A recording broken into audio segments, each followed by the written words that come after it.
네, 안녕하세요. 오늘 여러분과 함께 우리 지방자치법에 대해서 공부하게 됐습니다. 저는 오늘 여러분과 함께 수업하게 된 최봉석이라고 합니다. 앞에 스크린에 소개가 나와 있듯이 지금 동국대학교 법과대학에 재직하고 있고 또 우리 학회로는 한국지방자치법학회에서 활동을 하고 있습니다. 여러분과 함께 오늘 구체적으로 공부하게 될 직접적인 제목은 화면에 나와 있는 것처럼 지방자치법 개정과 지방자치제도의 개혁입니다. 지방자치법 개정, 여러분들이 지방자치 일선에 계시니까 누구보다 잘 알 겁니다. 그래서 2021년 이제 올해 1월이죠. 올해 1월에 이게 이제 완전히 개정이 됐다. 그리고 내년 1월에 이제 이게 시행되게 됩니다. 근데 이게 그냥 그런 의미, 몇 년 몇 월에 돼서 몇 년 몇 월에 시행된다 하는 이 범위를 넘어선 것이라고 할 수 있습니다. 스크린에 보시는 것처럼 이번 개정은 32년 만의 개정이다라고 해서 전문 개정이다라고 하는 표현을 쓰고 있습니다. 32년 하니까 언제쯤 되나 해서 숫자로 계산하니까 1989년 정도 되겠구나. 그러면 이제 우리가 머릿속에 떠오르는 게 우리나라 1988년에 우리가 헌법이 개정되죠.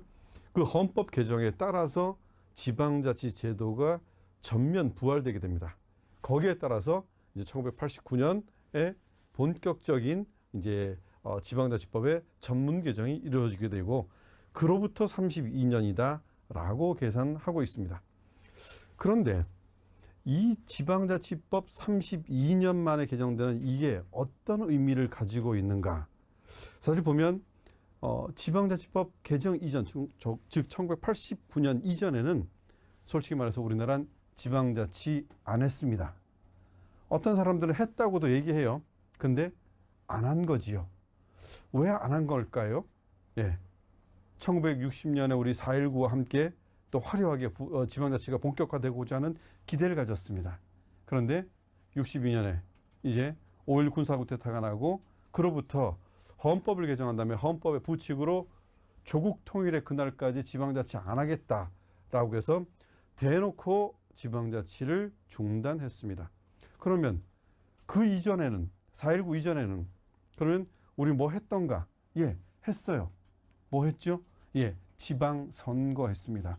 그래서 대한민국의 지방자치의 역사는 보면 크게 4.19 때까지로 볼 수 있습니다. 그래서 우리나라 건국헌법에 따라서 헌법이 만들어지고 지방자치제도가 처음으로 만들어진 이후에 제2공화국이 만들어지는 그 시기까지는 지방선거를 하는 시기입니다. 그리고 그게 끝나고 나면 지방자치가 중단돼요. 그리고 87년 6월 항쟁과 함께 89년 이제 지방자치법이 제대로 손봐진 다음에 지방자치제도가 오늘에 이릅니다. 즉 1989년 이전에는 지방자치 제대로 했다고 할 수 없습니다. 따라서 본문에 있는 것처럼 32년 만에 전문 개정이다. 32년 만에. 이 32년 만에 전문 개정이라고 하지만 사실 32년이라기보단 처음이나 마찬가지입니다. 그럼에도 불구하고 32년인데 61번이나 개정됐습니다. 그동안 뭐 했을까? 이런 자구수정도 있었죠. 그리고 나서 이제 본격적으로 문재인 정부 들어와서 이거 도대체 안 되겠다. 바꿔보자 해서 2019년에 국회에 의결을 하고 2021년에 공포를 합니다. 여기까지 여러분들이 다 알고 있어요. 32년 만에 지방자치법 개정했다. 그리고 나서 2022년에 시행하게 돼 있어요. 근데 우리가 모르는 새에 지난달에 지방자치법이 또 개정됩니다. 즉 지방자치법이 전문 개정됐는데 아무도 모르는 새에 가만 보니까 지방자치와 관련된 다른 법들 이런 법들이 있으니까 요거 개정되면서 또 개정합니다. 그래서 현재 지방자치법은 62차 개정안이 됩니다. 62차 개정안인데 실제로는 1989년에 했던 것에 대해서 완전한 혁신이 되는 건 사실은 처음이다 라고 해도 과언이 아닌 그런 상황이 됩니다. 자, 여기 보면 좀 복잡한 표가 나와 있지요. 우리 글씨가 많아요. 글씨가 많으면 우리 피곤하지요. 제일 위에 보면 지방자치단체 관련 법령 체계도에서 제일 앞에 헌법이 나와 있습니다. 그리고 지방자치법이 나와 있죠. 그리고 옆으로 가면 아주 작은 깨알 같은 글씨로 무슨 법 해서 대체로 한 16개 정도의 법률 이름이 쭉 나와 있습니다. 이게 뭐죠? 예. 우리가 이번에 지방자치법이 전문 개정됐다는데 도대체 지방자치법은 무언가, 지방자치법의 위상과 중요도, 그리고 지방자치법과 다른 법의 관계를 나타내는 그림입니다. 제로 보면 헌법이 나와 있죠. 헌법 117조, 118조에 우리나라 지방자치 제도에 관한 게 나와 있습니다. 그리고 이걸 받아서 지방자치법이 만들어져요. 그리고 지방자치법에 따라서 옆에 보면 기타 법률들이 쫙 만들어지고 막 고쳐집니다. 예. 32년 만에 지방자치법이 개정됐으면, 전문 개정됐으면 이 옆에 있는 이 법률들 다 바뀌어야 됩니다. 그래서 이번에 국회 통과될 때 어떻게 하죠? 지방자치법과 관계법령, 무슨 법 등 관계법령 10몇 개가 한꺼번에 바뀌는 그런 일이 벌어진 게 올 초였다라고 할 수 있습니다. 그런데 왜 이렇게 그러면 지방자치법이 중요해? 사실 보면 지방자치법 옆에 우리 여기 법률 있죠. 예를 들어서 여기 공직선거법, 주민소환법, 주민투표법. 예, 얘도 법률이에요. 얘네도 각각이 하나하나가 법률인데 왜 지방자치법만 이렇게 대장 법률이죠? 지방자치법은 그야말로 대장 법률입니다. 왜죠?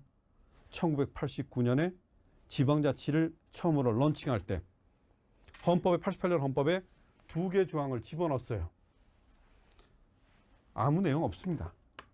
잘 볼까요? 111조에 보면 지방자치단체는 주민의 복리에 관한 사무를 처리하고 재산을 관리하며 법령의 범위 내에서 자치에 관한 규정을 지정할 수 있다. 자, 이걸 보면 지방자치단체는 뭘 하냐면 주민의 복리에 관한 사무를 처리한대요. 예. 우리나라 지방자치에 관한 헌법 규정 전체를 다 통틀어서 주민이란 단어가 딱 처음 나옵니다. 즉 우리나라의 헌법에서 설정하고 있는 것은 주민을 수혜자로 하고 있는 지방자치단체라고 하는 그 어떤 법적인 단체, 정치적 공동체 예에 관한 것이지 주민은 헌법에서는 관심이 없었습니다. 이게 1988년 헌법이죠.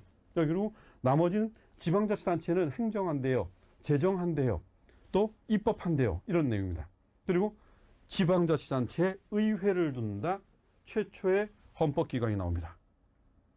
그리고 나머지는 다 뭐죠? 법률로 정한다. 자, 우리는 지방자치단체 짱이 세냐, 의회가 세냐라고 중고등학생한테 물어봐도 짱이 세죠. 예. 서울시민 1000만 명 서울시민들한테 물어보세요. 서울시장 누구세요? 누구신가 물어보면 대부분 압니다. 서울시 의회 의장 누구냐고 물어보면 아는 사람은 글쎄요. 아마 시 공무원들, 그것도 공무원들 중에도 모르는 분도 있었고 시의회 공무원들 정도 알까요? 근데 지방자치단체의 지방의회는 헌법기관입니다. 지방자치단체 장은 법률기관입니다. 헌법은 지방자치단체장에게 어떤 비중을 두고 있지 않아요. 지방자치단체의 장, 그 양반 어떻게 뽑을지 법률이 알아서 정해. 난 헌법은 지방자치단체 장은 관심 없어. 내가 관심 있는 건 지방의회야 라고 합니다. 그래서 우리나라 헌법이 가지고 있는 지방자치제도의 중심은 지방의회 중심형이다 라고 할 수 있습니다. 그런데 좀 이상하지요? 우리는 그렇게 안 느끼고 있죠? 우리나라가 지방의회 중심형 지방자치인가요? 헌법은 그렇게 얘기하는데 아니요. 우리는 지방자치단체 장형이다 라고 해도 과언이 아닙니다. 왜지요? 헌법이 별로 규정한 게 없어요. 다 어디다? 법률로 정한대. 법률로. 근데 이 법이 어마무시한 법입니다. 그게 지방자치법입니다. 자, 외국의 경우는 헌법에서 지방자치에 관해서 하나의 장으로 규정하고 있는 경우도 있고 대여섯 개 규정을 가지고 있는 경우도 있는데 우리나라는 2개 조문인데 이 조문 언제 거죠? 자, 우리나라 현행 헌법 117조, 118조의 규정은 1948년에 규정하고 거의 같습니다. 그리고 이 법은 일본 헌법하고 거의 같습니다. 이 1948년 헌법에다가 현행과 같은 117조, 118조를 집어넣은 사람은 누구인가?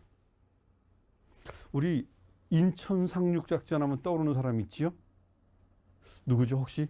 영화에도 나오고 한때 미국의 대통령 후보까지 거론되던 사람, 메가더라는 사람 있죠? 이 메가더라는 사람이 우리나라의 인천 상륙작전 하기 전에 뭘 했냐면 우리나라의 미 군정 사령관을 했습니다. 그럼 우리나라 미 군정 사령관 하기 전에 뭐 했냐? 일본 군정 사령관을 했어요. 그러면서 그 당시에 2차 세계대전 끝나고 나서 일본의 개혁 헌법을 만듭니다. 그리고 일본 개혁 헌법의 가장 중심이 뭐였냐면 일본이 다시 군국주의로 돌아가면 안 된다. 일본이 봉건주의로 돌아가면 안 된다. 그러려면 가장 필요한 게 뭔가? 보다 많은 민주주의. 그 보다 많은 민주주의를 할 수 있는 가장 좋은 방법, 지방자치하자. 그래서 그 지방자치에 관한 규정을 그 당시에 일본 개정 헌법에다 집어넣습니다. 그리고 일본에서 해봤더니 상당 정도의 긍정적인 효과가 있었어요. 그래서 우리나라가 이제 해방된 이후에 이제 헌법을 만드는 이 재헌헌법 만들 때 지방자치에 관한 규정을 갖다 집어넣어야 되는데 했더니 그 일본에서 우리가 해봤어. 임상실험 해봤어. 그대로 가져옵니다. 그게 현행헌법입니다. 1948년 헌법과 현행헌법의 지방자치에 관한 규정은 약간의 토시 몇 개 차이는 있지만 거의 그대로입니다. 그리고 그건 일본 거랑 거의 똑같습니다. 임상실험을 거쳤다는 거지요. 일본에서 가져온 가장 큰 이유는 임상실험. 그런데 우리나라에서는 지방자치 해본 적이 없어요. 무섭죠? 어떻게 되죠? 법에다가 맡겨, 법에다가. 그래서 지방자치법은 사실상 개별 하나의 법률이라기보다는 헌법적 규율을 담고 있다라고 해서 헌장적 법률이라고 얘기합니다. 그래서 우리나라의 지방자치법처럼 다른 나라의 헌법적 규율을 많이 담고 있는 그런 법률은 없습니다. 사실상 좀 이따 우리가 수업에서 보겠지만 이 지방자치법이라고 하는 이 법에서 중요한 것들 있죠. 몇 가지. 그 중요한 것들은 다 헌법에 담기려고 했던 것들입니다.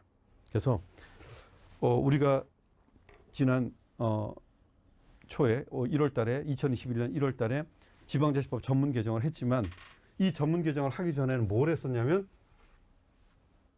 2018년에 헌법 개정을 하려고 했어요. 이 2018년 헌법 개정 안에 담겼던 내용의 반 이상이 지금 지방자치법에 들어갔습니다. 왜죠? 우리의 헌법 자체, 기존의 헌법도. 자, 예를 들면 우리나라 기존 헌법에는 주민 소환에 관한 건 없습니다. 주민 소환 뭐죠? 일을 못하는 대표 못 뺏기겠다는 거죠. 다른 나라는 주민 소환에 관한 경우 대부분 다 헌법에 규정합니다. 왜? 헌법과 공직선거법 이런 개별 법률에서는 소위 대의민주제입니다. 대의민주제라는 건 선거에 따라서 대표를 선출하고 그들의 임기가 보장되고 임기가 있는 그 동안에는 그에게 법령상의 권한을 줍니다. 그리고 임기가 끝나야 이제 다른 선거를 통해서 새로운 후보자를 뽑죠. 그리고 그 중에는 어지간히 잘못하지 않는 이상, 즉 뭔가 위법 행위를 해서 사법 처리되고 감옥에 가지 않는 이상 그 사람을 옷 뺏기는 경우는 없어요. 그래서 우리가 무기속 위임이라고 합니다. 이게 우리의 헌법과 대표제 원리의 일반적인 방식이에요. 그래서 옷 뺏기는 일은 없어요. 그래서 소위 가장 강력한 직접민주주의라고 할 수 있는 주민 소환을 하려면 헌법적 근거를 갖는 게 대부분의 국가입니다. 우리나라 어디를 살펴봐도 헌법에 주민 소환한다는 얘기 없어요. 그래서 주민 소환에 관해서 헌법의 규정이 없는데 주민 소환법을 만들어서 주민 소환하는 것이 문제가 있다, 위헌이다 라고 해서 헌법재판소에 위헌법률 심판을 제청한 적이 있습니다. 헌법재판소가 뭐라고 얘기하냐면 아니다. 꼭 지방자치 제도가 헌법으로 다 정하는 건 아니다. 특히 우리나라는 헌법이 굉장히 열려있는 헌법이다. 그리고 국민들이 원해서 국민적 합의에 따라서 법률을 만든다면 헌법에 입법적 공백이 있다 하더라도 그게 헌법으로 금지된 거라고 할 수는 없다 해서 우리나라는 오케이 합니다. 그 얘기는 뭐죠? 앞으로 더 많은 것도 헌법 없이 지방자치법으로 다 만들 수 있다는 거죠. 그래서 지방자치법은 날개를 답니다. 조금 전에 얘기할 때 뭐라 그랬죠? 우리나라 지방자치법에 있는 것 중에 반 이상이 헌법적 규리다. 또 2018년 헌법 개정하려고 하는데 헌법 개정에 실패합니다. 그러다 보니까 헌법에 담으려던 걸 지방자치법에다 담습니다. 그래서 현행 지방자치법은 사실 2018년 헌법 개정의 꿈, 지방자치를 완전히 바꾸자라고 하는 소위 그 당시에 대통령께서 말씀하신 뭐죠? 연방제 수준의 지방자치의 꿈, 그 꿈을 대신 실현하고자 하는 게 이번에 바뀐 지방자치법이다. 이렇게 우리가 보시면 될 것 같습니다. 자, 여기 보면 지방자치법 개정의 대전제, 2018년 헌법 개정의 특징하고 이제 1번, 2번 쭉 나가죠. 이걸 보는 이유가 뭐냐면 지방자치법을 전문 개정하는데 어떤 방향성을 가지고 있는가. 2018년 헌법 개정과 2021년 지방자치법 개정은 어떤 관계가 있는가. 도대체 2021년 지방자치법 개정의 핵심은 뭔가. 바로 2018년에 못 이룬 꿈입니다. 연방제 수준의 분권 국가를 만들자라고 하는 최초의 헌법 개정의 꿈이 실현되지 못하니까 그걸 그대로 받아서 지방자치법에 넣자라고 하는 게 이번 지방자치법 전문 개정의 주요한 특징이었다. 그러면 2018년 헌법은 뭘 가져가려고 했는데 이것부터 알아야 될 것 같습니다. 첫 번째 보면 2018년 개헌안은 대한민국은 분권 국가를 지향한다. 네.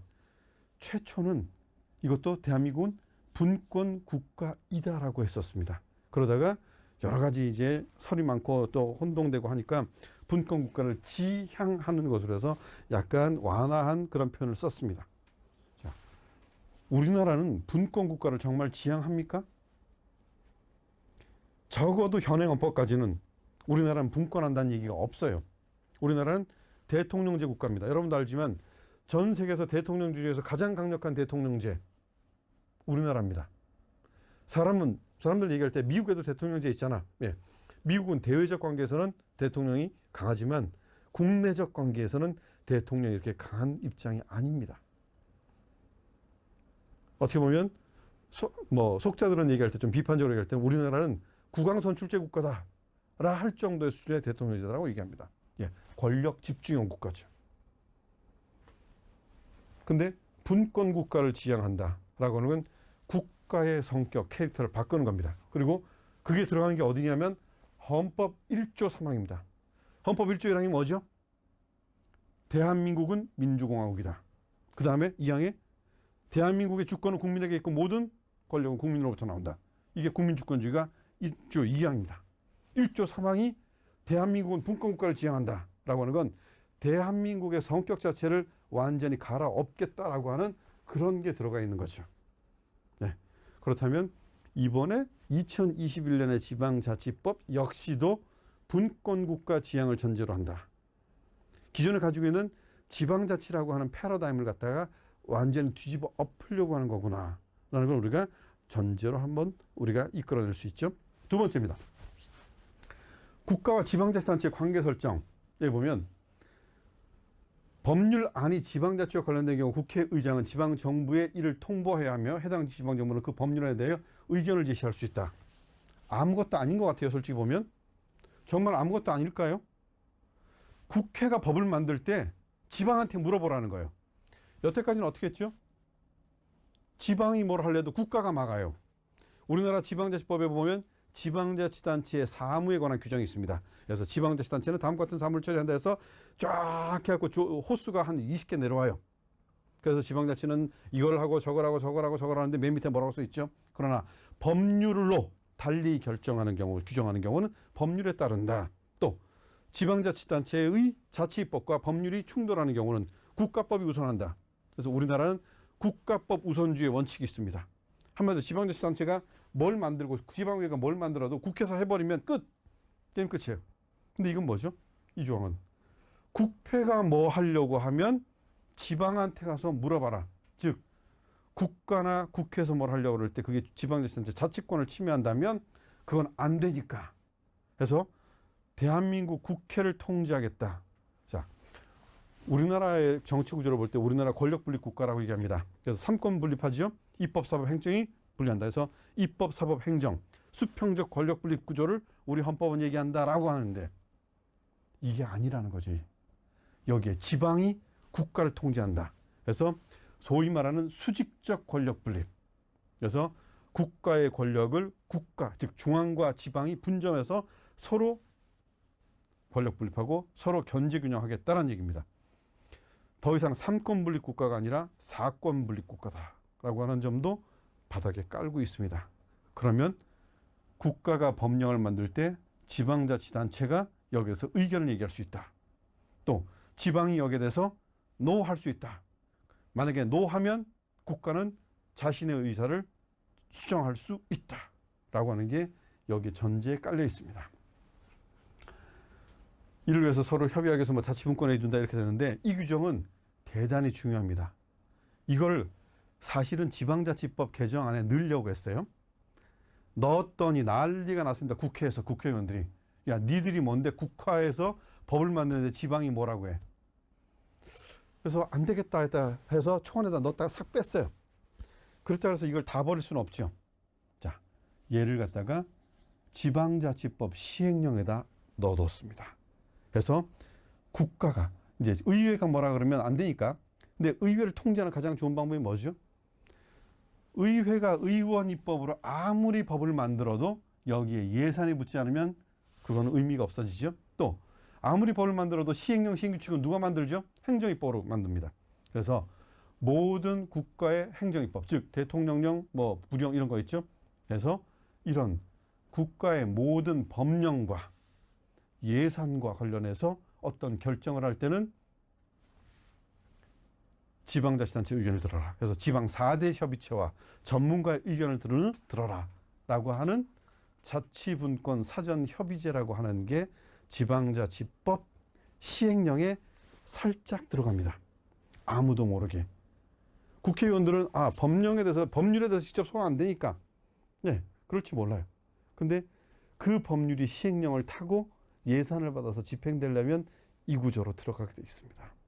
그래서 이루지 못한 헌법 개정의 꿈이 안타깝지만 지금은 시행령 단계, 지방자치법 시행령에 들어가는 그런 모습이지만 이 조문 하나가 가지고 있는 그건 대단하다. 뭔가. 바로 대한민국의 권력 구조가 3권 분립을 넘어서서 4권 분립의 수직적 권력 분립 구조를 가져가고 있다라는 측면. 예. 이거를 스리슬쩍 헌법과 지금 법률의 관계가 아니라 시행령에다가도 넣어서 실현하고 있다. 예. 세 번째입니다. 시민 주체성, 지방정부, 주민참여, 합법화 이렇게 되어 있는데 이게 중요한 게 아니고 빨간 글씨입니다. 뭐라고 되어 있죠? 지방정부의 자치권은 주민으로부터 나온다. 주민은 지방정부를 조직하고 운영하는 데 참여할 권리를 갖는다. 무서운 얘기가 나옵니다. 사람들이 볼 때 뭐가 무서워? 하나도 안 무서운데 무섭죠. 지방정부란 말이 나옵니다. 옛날에는 지방자치단체라고 불렀어요. 제가 여러 군데 뭐 논문을 통해서도 그렇고 학술 발표에서도 여러 번 얘기했지만 지방자치단체란 말씀은 안 됩니다. 지방자치단체란 말은 법적으로 공법상의 법인체이다라는 뜻입니다. 즉 유신헌법상에서도 5.16 군사쿠데타 이후에도 12.12 군사의 쿠데타 이후에도 지금 현재 지방정부는 지방자치단체라고 불렀습니다. 즉 지방자치 안에도 지방자치단체입니다.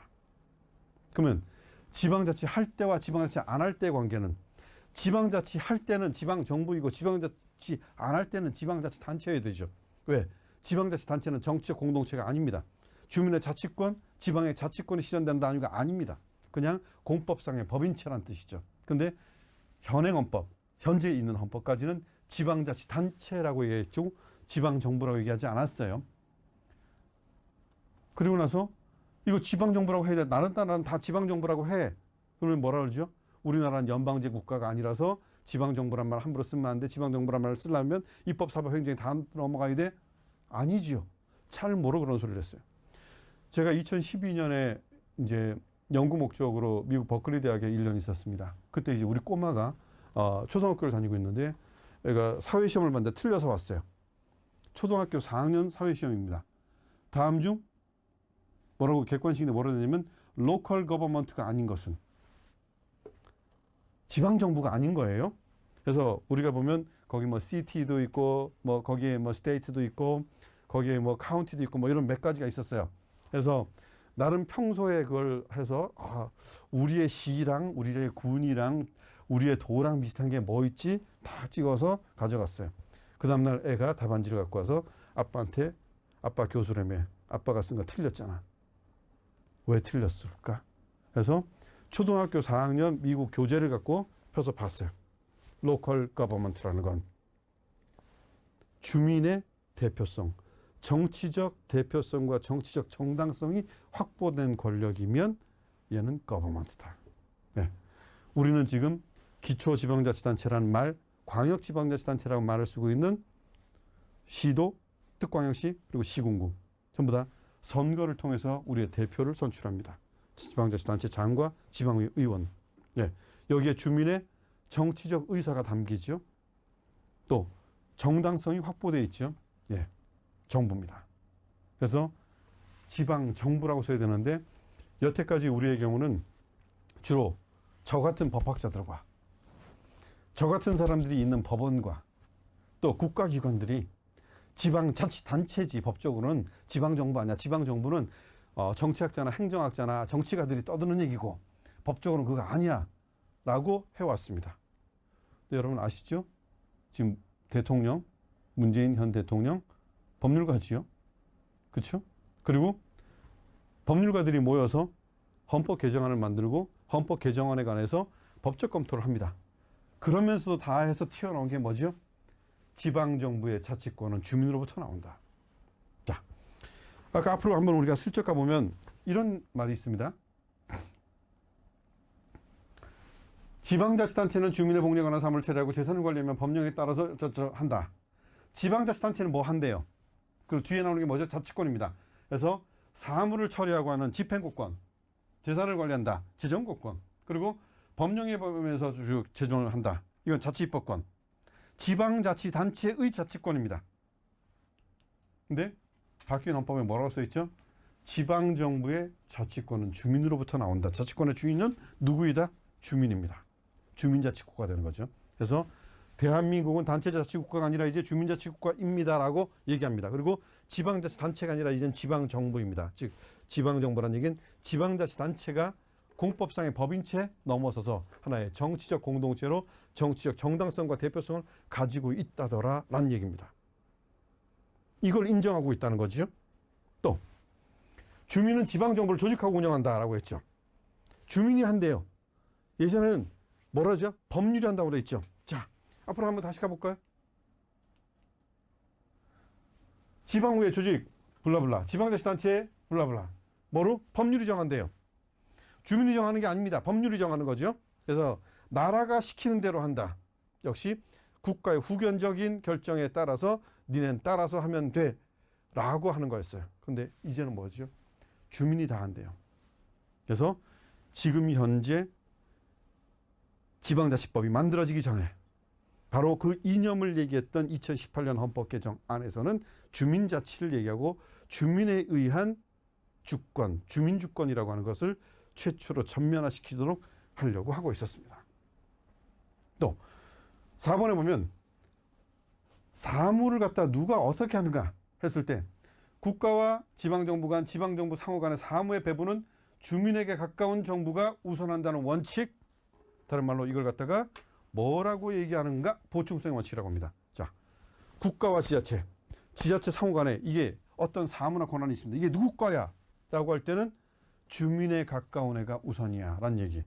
즉 국가냐 지방이냐 지방 우선, 지방이냐 기초냐 광역이냐 기초냐 할 때 기초 우선이라고 하는 이런 우선주의 원칙, 보충성의 원칙이 반영되어 있다는 거죠. 우리가 지방자치의 이념 또는 지방자치의 가장 최초 또는 선진적인 지방자치 하나라고 얘기하는 스위스 같은 경우는 스위스 헌법에 스위스라는 연방국가는 지방자치를 중심으로 하는 국가이다 라고 하는 걸 선언하고 그 밑에 바로 뭐라고 했죠? 스위스의 지방자치와 국가 운영의 기본 질서는 보충성의 원칙이다라고 대놓고 규정하고 있습니다. 프랑스 헌법도 그렇죠. 근데 우리는 그동안 뭐죠? 예, 지방이 정해. 국가가 정하면 끝. 너나하고 국가하고 부닥치면 국가가 우선이야. 알고 있지? 형님이 다 하는 거야. 시키는 대로 해. 이거였죠. 근데 지금 뭐죠? 주민에 가까운 정부가 우선한다. 예, 이거 완전히 혁명적인 변화입니다.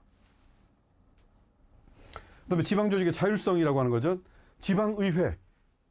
우리가 지방의회에서 꿈이 있었죠. 지방자치단체. 아까 처음에 할 때 우리나라 뭐라 그랬죠? 우리나라는 지방의회 중심형 자치제도라 그랬죠. 왜? 헌법 118조에 지방자치단체의 의회를 둔다라고 하는 헌법기관은 지방의회를 규정합니다. 근데 지방자치단체 장에 대해서는 걔 알아서 니네가 선임 방법 이런 거 법률로 정해서 알아서 니네가 뽑든가 임명하든가 마음대로. 그래서 적어도 헌법 118조의 규정에 의하면 지방자치단체 장을 직선제로 뽑지 않아도 위원이라고 할 수는 없습니다. 적어도 그 규정만 본다면. 나중에 헌법 해석은 좀 달라져요. 그러나 적어도 그 규정에 의하면 그렇다는 거죠. 근데 여기서는 지방의회 구성 방법, 행정 뭐 이런 것들 전부 다 알아서 하는 거야. 자치적으로. 아까 헌법에서 뭐라 했죠? 법률로 정한다 했죠. 다 법률로. 아니요. 여기서는 법에서는 기본적인 것만 정하고 나머지는 조례로 정하라는 거죠. 지방이 알아서 정하라. 여기에서 참 재미있는 것들이 나올 수가 있습니다. 예. 지방의회를 구성하는 방법, 또 지방행정부를 구성하는 방법. 예. 여태까지 우리는 지방자치단체장 직선제만 해왔죠. 말고 의원내각제도 할 수 있고 의원 집정부제도 할 수 있는 거 아니야. 그래서 좀 지방의 권력구조를 바꿀 수도 있느냐. 예, 바꿀 수 있습니다. 지방의회 관해서 우리가 지금 현재 비례대표제하고 지역 선거구제를 하고 있죠. 그런데 비례대표의 비율을 갖다 한 90% 늘리는 건 안 돼? 왜 안 되겠어요? 하면 할 수 있다는 거죠. 이걸 다른 말로 기관 구성 다양화라고 하죠. 예. 이 지방에 관한 기관 구성 다양화에 대한 꿈, 원래 헌법에 담으려고 했습니다. 근데 못 담았어요. 이거 이번에 법 개정에 법률에 집어넣습니다. 또 자치입법권. 여태까지 지방의회마다 날리고 지방자치단체 장도 날렸었어요. 왜? 뭐 조례 하나 만들려고 그러면 법률에 근거가 있어야 되고 법률에 근거 없으면 어떤 의무를 부과하거나 이런 것들은 못하게 하고 재정관계는 못하게 하고 벌칙도 안 되고 이런 거죠. 근데 이제는 뭐라고 하지요? 예, 여기서 중요한 게 납니다. 법률에 위반되지 않는 범위 내에서 오케이 다라는 거죠. 즉 상위 국가법률에 위반만 되지 않으면 네가 알아서 정해. 옛날에 뭐죠? 위반이 아니라 옛날에 근거주의입니다. 근거. 상위법에 근거가 있어야 된다라는 게 현재. 지금은 now, 현재는 근거주의입니다. 근데 이제는 위반만 되지 않으면 할 수 있다라고 하는 거죠. 지방자치단체 자치입법권과 스스로 결정할 수 있는 권한의 여지들을 훨씬 주자. 자, 이런 것들이죠. 여태까지 얘기한 것들이 바로 2018년 헌법 개정의 꿈이었습니다. 그리고 이 헌법 개정의 꿈은 지방자치법 개정 법률에 담기게 되죠. 자, 지방자치법 개정 법률입니다. 전체적으로 한눈에 보기 위해서 이렇게 돼 있어요. 예. 지방자치법 전문 개정 법률에 대해서 입법 해설을 한 국회에다가 이제 정부 법안으로 나갈 때 이 법률안의 특징이 무엇인가? 개헌 수준의 지방 분권. 네. 2018년 개헌이 안 됐어요. 우리가 생각하면 2018년 개헌 안 됐으면 다음번 개헌으로 넘어가면 되지요. 그게 아니죠. 왜? 헌법에는 이미 지방자치법에는 이미 헌법 수준의 규율들이 있기 때문에 헌법 개정 안 되면 상당한 수준까지는 지방자치법 개정으로 담아낼 수 있다라고 하는 거죠. 자, 파란 글씨에 주목해 볼 필요가 있겠지요.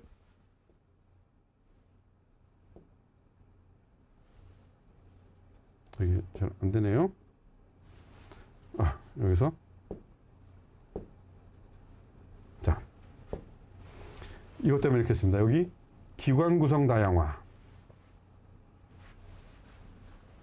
자, 기관 구성 다양화. 앞에서 나왔죠? 어디서 나왔죠? 좀 전에. 여기서 주민들이 지방의회도 지방자치단체 장의 선임 방법도 바꾸고 싶다라고 하는 헌법의 꿈이었죠. 그 헌법의 꿈을 담아낸 게 기관 구성 다양화입니다. 그래서 기관 구성 다양화할 수 있으니까 이제 지방자치단체장 직선제 필요 없고 직선제 안 하고도 할 수 있는 거 아니야? 라고 하는 그런 논의도 가능하게 됐다는 거죠. 또 주민조례 발안제도.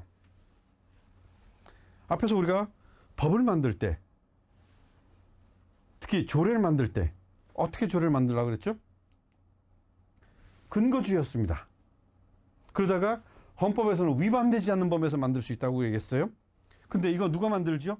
지방의회 의원들이 발의하고 지방의회에서 의결해서 만듭니다. 즉 지방의회에서 만들고 지방자치단체장이 공포하고, 이거 뭐죠? 주민들을 대표하는 대표기관들이 한다는 거죠. 근데 야, 한 박자 더 나가자. 이제 주민조례 발안제도. 주민들이 직접 조례안을 가지고 나갈 수 있습니다. 물론 얘와 비슷한 게 옛날에 있었어요. 주민조례 재개폐 청구제도. 주민이 조례를 제정하자, 개정하자, 폐지하자 하는 이 청구제도가 예전에 있었습니다.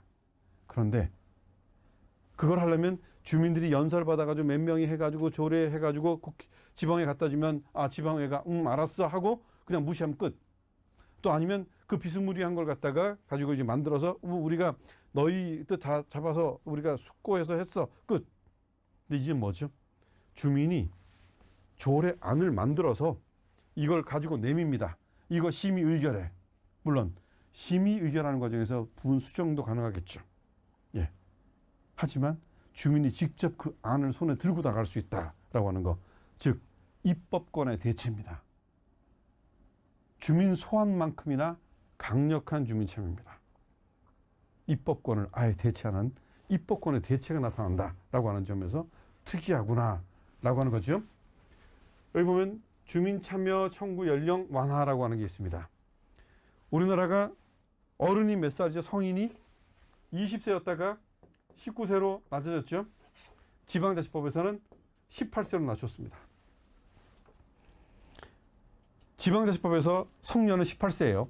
근데 뭐 성년이라는 것보다는 권리 의무의 주체가 되는 주민의 공민으로서의 연령이 18세다 이런 거죠.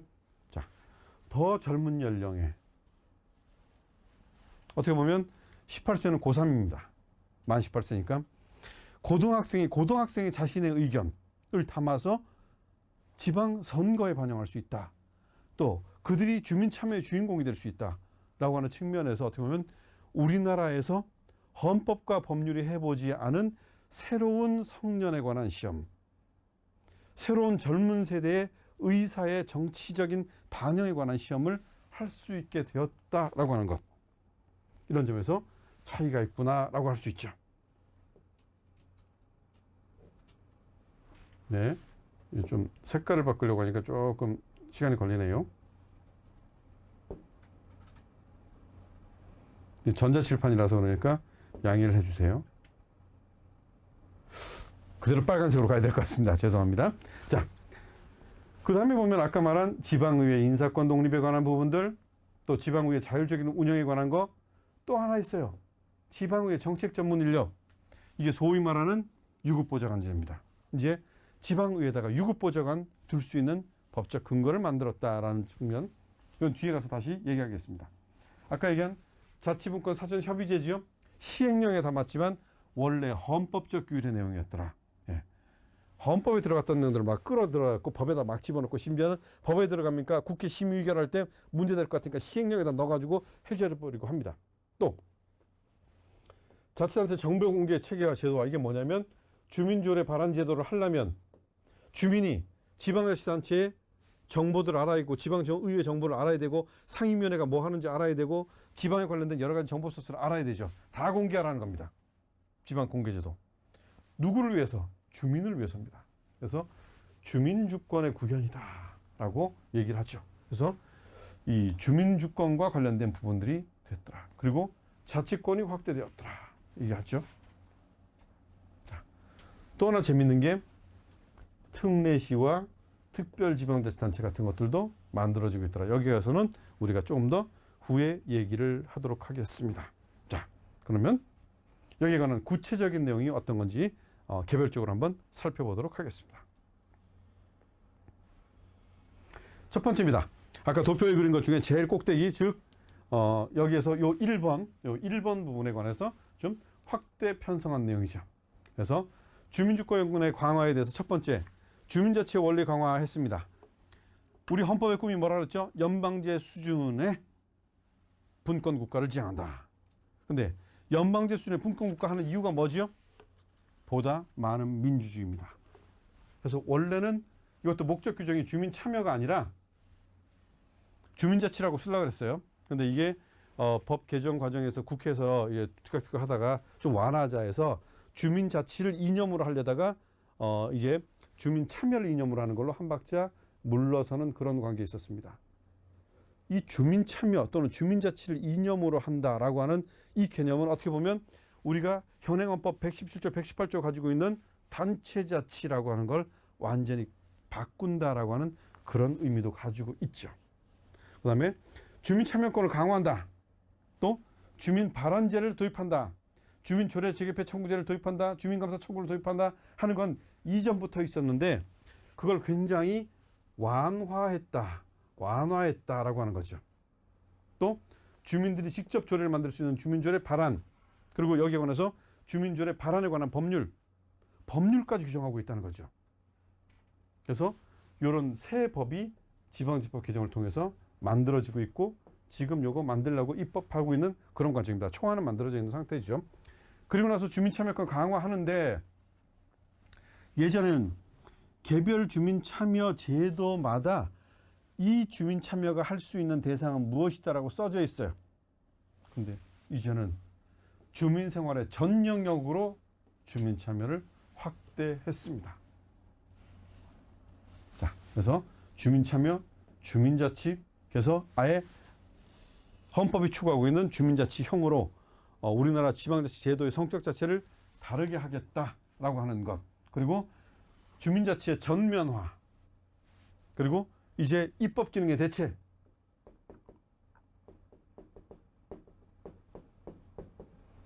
지방의회뿐만 아니라 주민도 입법할 수 있다는 것.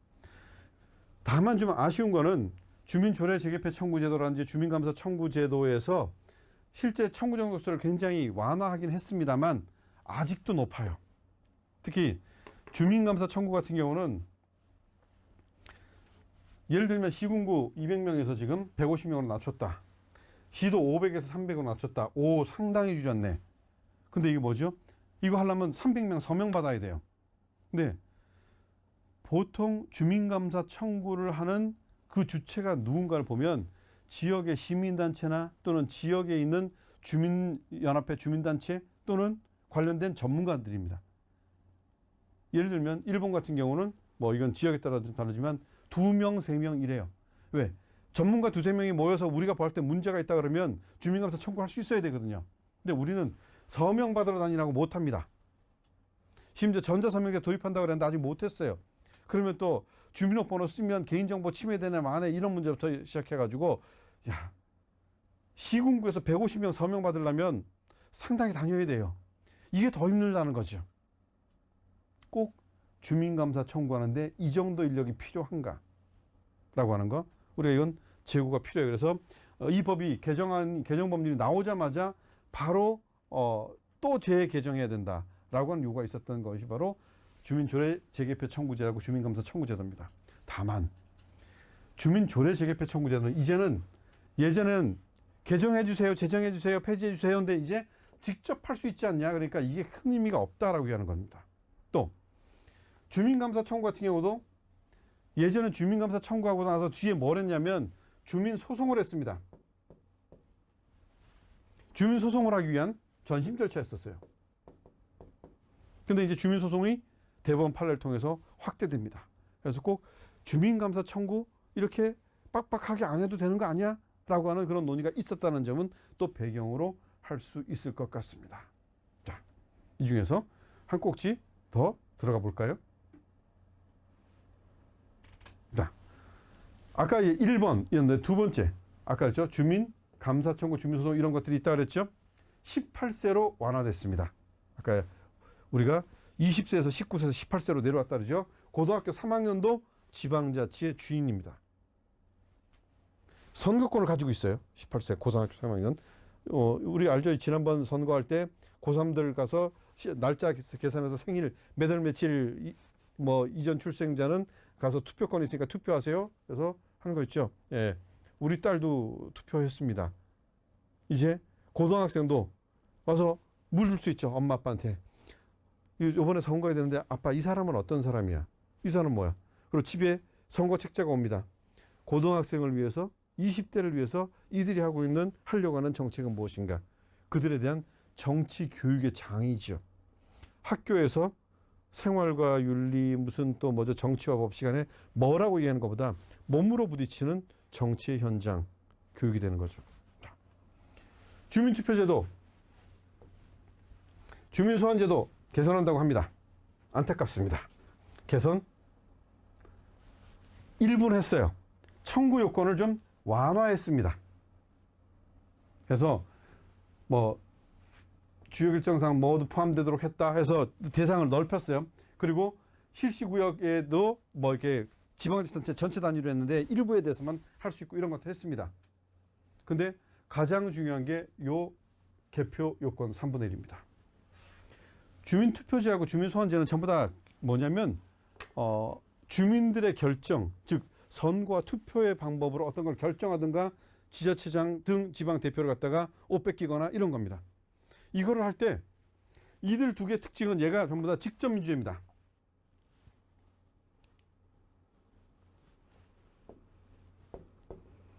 직접민주제예요.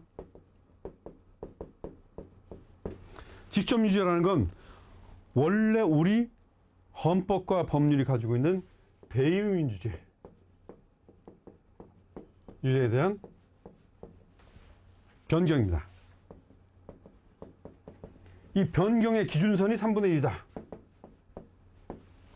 지역주민 3분의 1 이상이 투표한다면 이 사안은 기존의 대의민주적 질서가 아니라 우리가 직접 들어가서 결정해야 되는 영역이구나 라는 겁니다.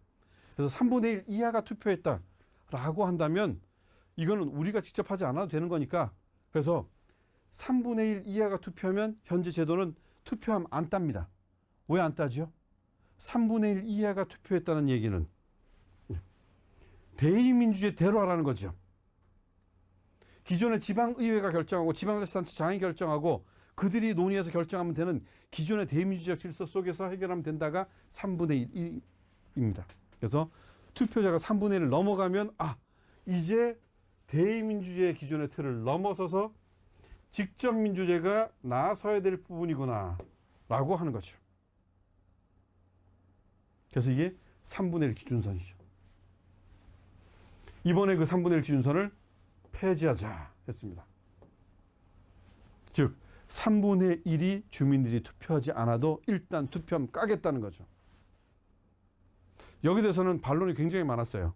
왜냐하면 3분의 1이 안 되면 투표하면 안 따게 하면 어쨌든 간에 기존 질서가 그대로 유지되고 소위 말하는 대표들의 경우는 그들의 임기가 그대로 유지되고 또 기존 지방의회와 지방자치단체가 일을 할 수 있는데 만약에 투표하면 땄어요. 그래서 3분의 1이 안 됐는데도 투표하면 땄는데 투표자의 90%가 반대했어요. 그러면 과연 이 사람이 이 일을 할 수 있겠는가? 왜냐하면 여기서는 40%를 기준으로 합니다. 3분의 1이 투표하지 않았어도 40% 이상이 투표했다면 그 투표자에 대해서 과반수 이상이 찬성하면 찬성대로 한다. 이런 건데 그렇다면 3분의 1이 안 했어도 실제 뚜껑을 열어봤더니 반대가 더 컸다라면 법적인 효력은 없지만 사실상의 효력이 있습니다. 즉 3분의 1 안 된 사람이 투표했어요. 그래서 예전 같으면 투표하면 안 따. 근데 이번엔 딴다는 거죠. 봤더니 반대가 99%야. 근데 그 일을 할 수 있느냐? 부담을 갖는 거죠. 그래서 소위 책임 정치를 가로막기 때문에 어렵다 해가지고 국회에 이 법이 들어갔을 때 국회의원들이 난리가 났죠.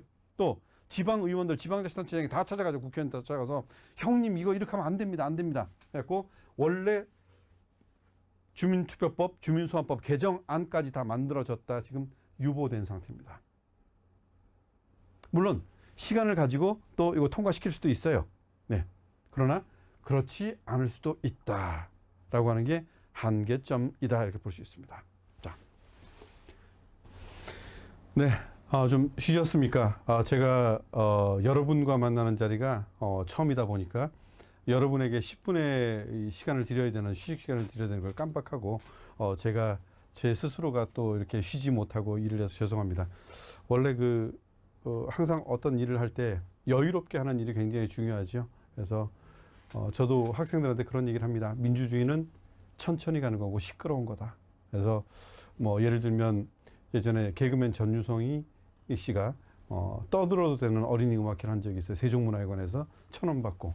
근데 어린이들이 막 떠들면 음악이 시끄러운 것 같아도 그렇게 해서 친숙해지는 음악이라야 평생을 갈 수 있다. 뭐 이런 얘기를 하죠. 네, 그래서 좀 더 천천히 우리가 우리의 행보를 맞춰서 계속 공부를 진행하도록 하겠습니다. 자, 아까 보셨던 것처럼 우리 지방자치법은 주민자치의 강화를 위해서 주민참여 연령을 낮췄다. 또 주민투표제도 하고 주민소환제도 개선하고자 했다. 가장 중요한 점은 바로 기관 구성 다양화에 관한 부분입니다. 아까도 얘기했죠. 우리가 뭐라고 지방자치단체가 꼭 지방자치단체 직선제할 필요가 있느냐? 아니면 다르게 할 수 있는 거 아니야? 라고 하는 이런 부분들. 이거를 조례로 만들 수 있다는 거죠. 또 어떤 분이 아까 쉬는 시간에 이렇게 질문지를 보내주셨습니다. 양원제 해도 되는 거 아니야? 예, 양원제 할 수도 있는 거죠. 법률이 어떤 범위를 정하고 그 법률의 범위 내에서 지방자치단체가 조례를 통해서 이것도 할 수 있는 부분입니다. 또 하나 중요한 거 하나가 제일 밑에 제가 보라색으로 써놨지요. 주민자치회에 관련된 법률안이 초안에 들어갔다가 통으로 사라집니다. 얘가 왜 사라졌는지가 더 중요합니다. 그리고 왜 다음번 지방자치법 개정할 때 얘가 다시 살아날 수 있기 때문이죠. 자, 그래서 지금 먼저 기관구성 다양화에 대해서 한 번 더 우리가 구체적으로 보죠. 자, 기관구성 다양화. 자, 아까 기관구성 다양화라는 건 지방자치단체의 통치구조, 즉 지방의회의 구성 방법, 지방자치단체 장의 선임 방법, 이거 바꿀 수 있다라고 하는 거고 지방 통치구조를 바꾼다는 얘기입니다. 여기서 일반적으로 지방자치 통치구조는 지방단체장 중심형, 의회 중심형, 단체장 권한 분산형 이 세 가지가 있다라고 보통 얘기를 합니다. 우리나라 지금은 단체장 중심형입니다. 이상하지요? 제가 아까 뭐라 그랬죠? 헌법은 지방의회를 헌법기관으로 하고 있고 지방자치단체 장은 알아서 법률로 정하라고 했는데 근데 실제 지방자치제도를 운영하다 보니까 이게 전부 다 대통령제 국가에서의 특징일 수도 있지만 장에게 모든 권한이 중심되는 소위 독임제 자치단체 장형 국가 현재의 모습이 되어 있습니다. 조심스럽지만 합헌적이라고 말할 수 없습니다. 왜? 헌법기관은 예산도 조직의 운영도 직원들의 인사도 법률기관에 의존하고 있죠. 그래서 지방자치 통치구조에서는 지방자치단체 장과 지방의회 관계에서 헌법기관이 법률기관에 사실상 예속되는 구조를 가지고 있었던 게 현재까지의 모습입니다. 그렇다면 이거 바꿔야 되죠. 이거는 별도로 지방의회 활성화와 기관 조직의 자율성 또 조직국권 이런 것들은 별도 조항이 있어 있다가 근데 그거 말고도 그러면 좀 바꿔볼 수 있는 거 아니야. 그래서 이번에 기관구성 다양화 특례법이라고 하는 이 법을 준비하고 있었습니다. 그리고 이 법의 핵심은 의회 중심형이었어요. 지방의회, 헌법기관인 지방의회가 책임지게 하자. 덜컥 문제가 생깁니다. 그동안 몰랐던 거를 뒤늦게 발견하게 됩니다.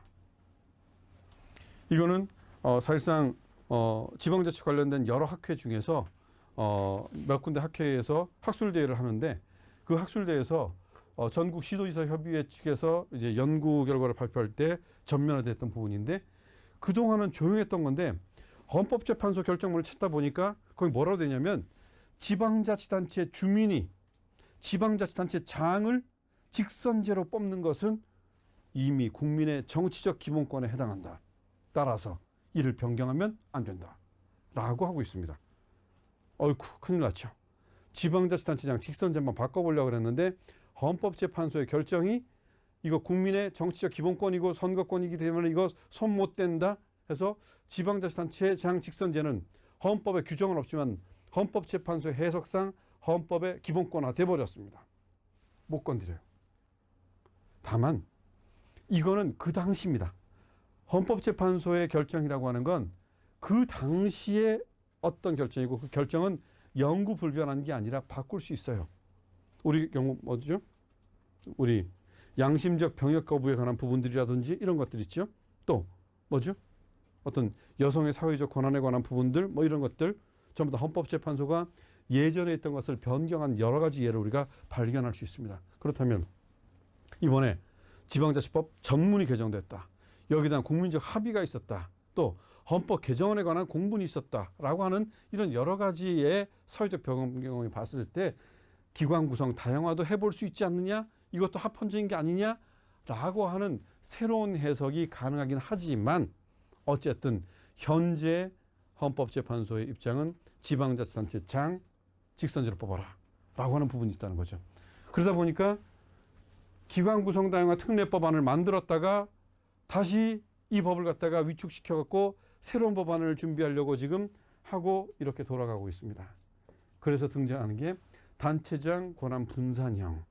이거는 지방자치단체장 직선제는 유지해 주되 지방의회 부의장이 지방의 부단체장으로 가든지 아니면 지방자치단체의 장은 선임하는데 실제 행정 책임자는 별도로 지방의회에서 선임하게 한다든지 이런 또는 지방자치단체장이 어떤 일을 하는데 여기에 지방감사 그래서 감사기구를 강화해가지고 직접적으로 지방의회가 여기에 관여하고 또 주민참여를 갖다 확대시키는 이런 방안들 해갖고 지방자치단체 권한을 갖다가 통제하는 이런 방식이 단체장 권한 분산형 방식인데 지금 어떻게 보면 가장 유력하게 우리가 거론되고 있는 게 이 방식입니다. 적어도 기관 구성 다양화에 관한 지방자치법 개정안, 개정법률이죠. 그 개정법률의 내용 때문에 강력한 단체장 중심형의 현재의 모습이 단체장의 권한이 분산되는 형태로 바뀌는 쪽으로 옮겨가고 있다라고 하는 것도 굉장히 중요한 시도다라고 할 수가 있을 것 같습니다.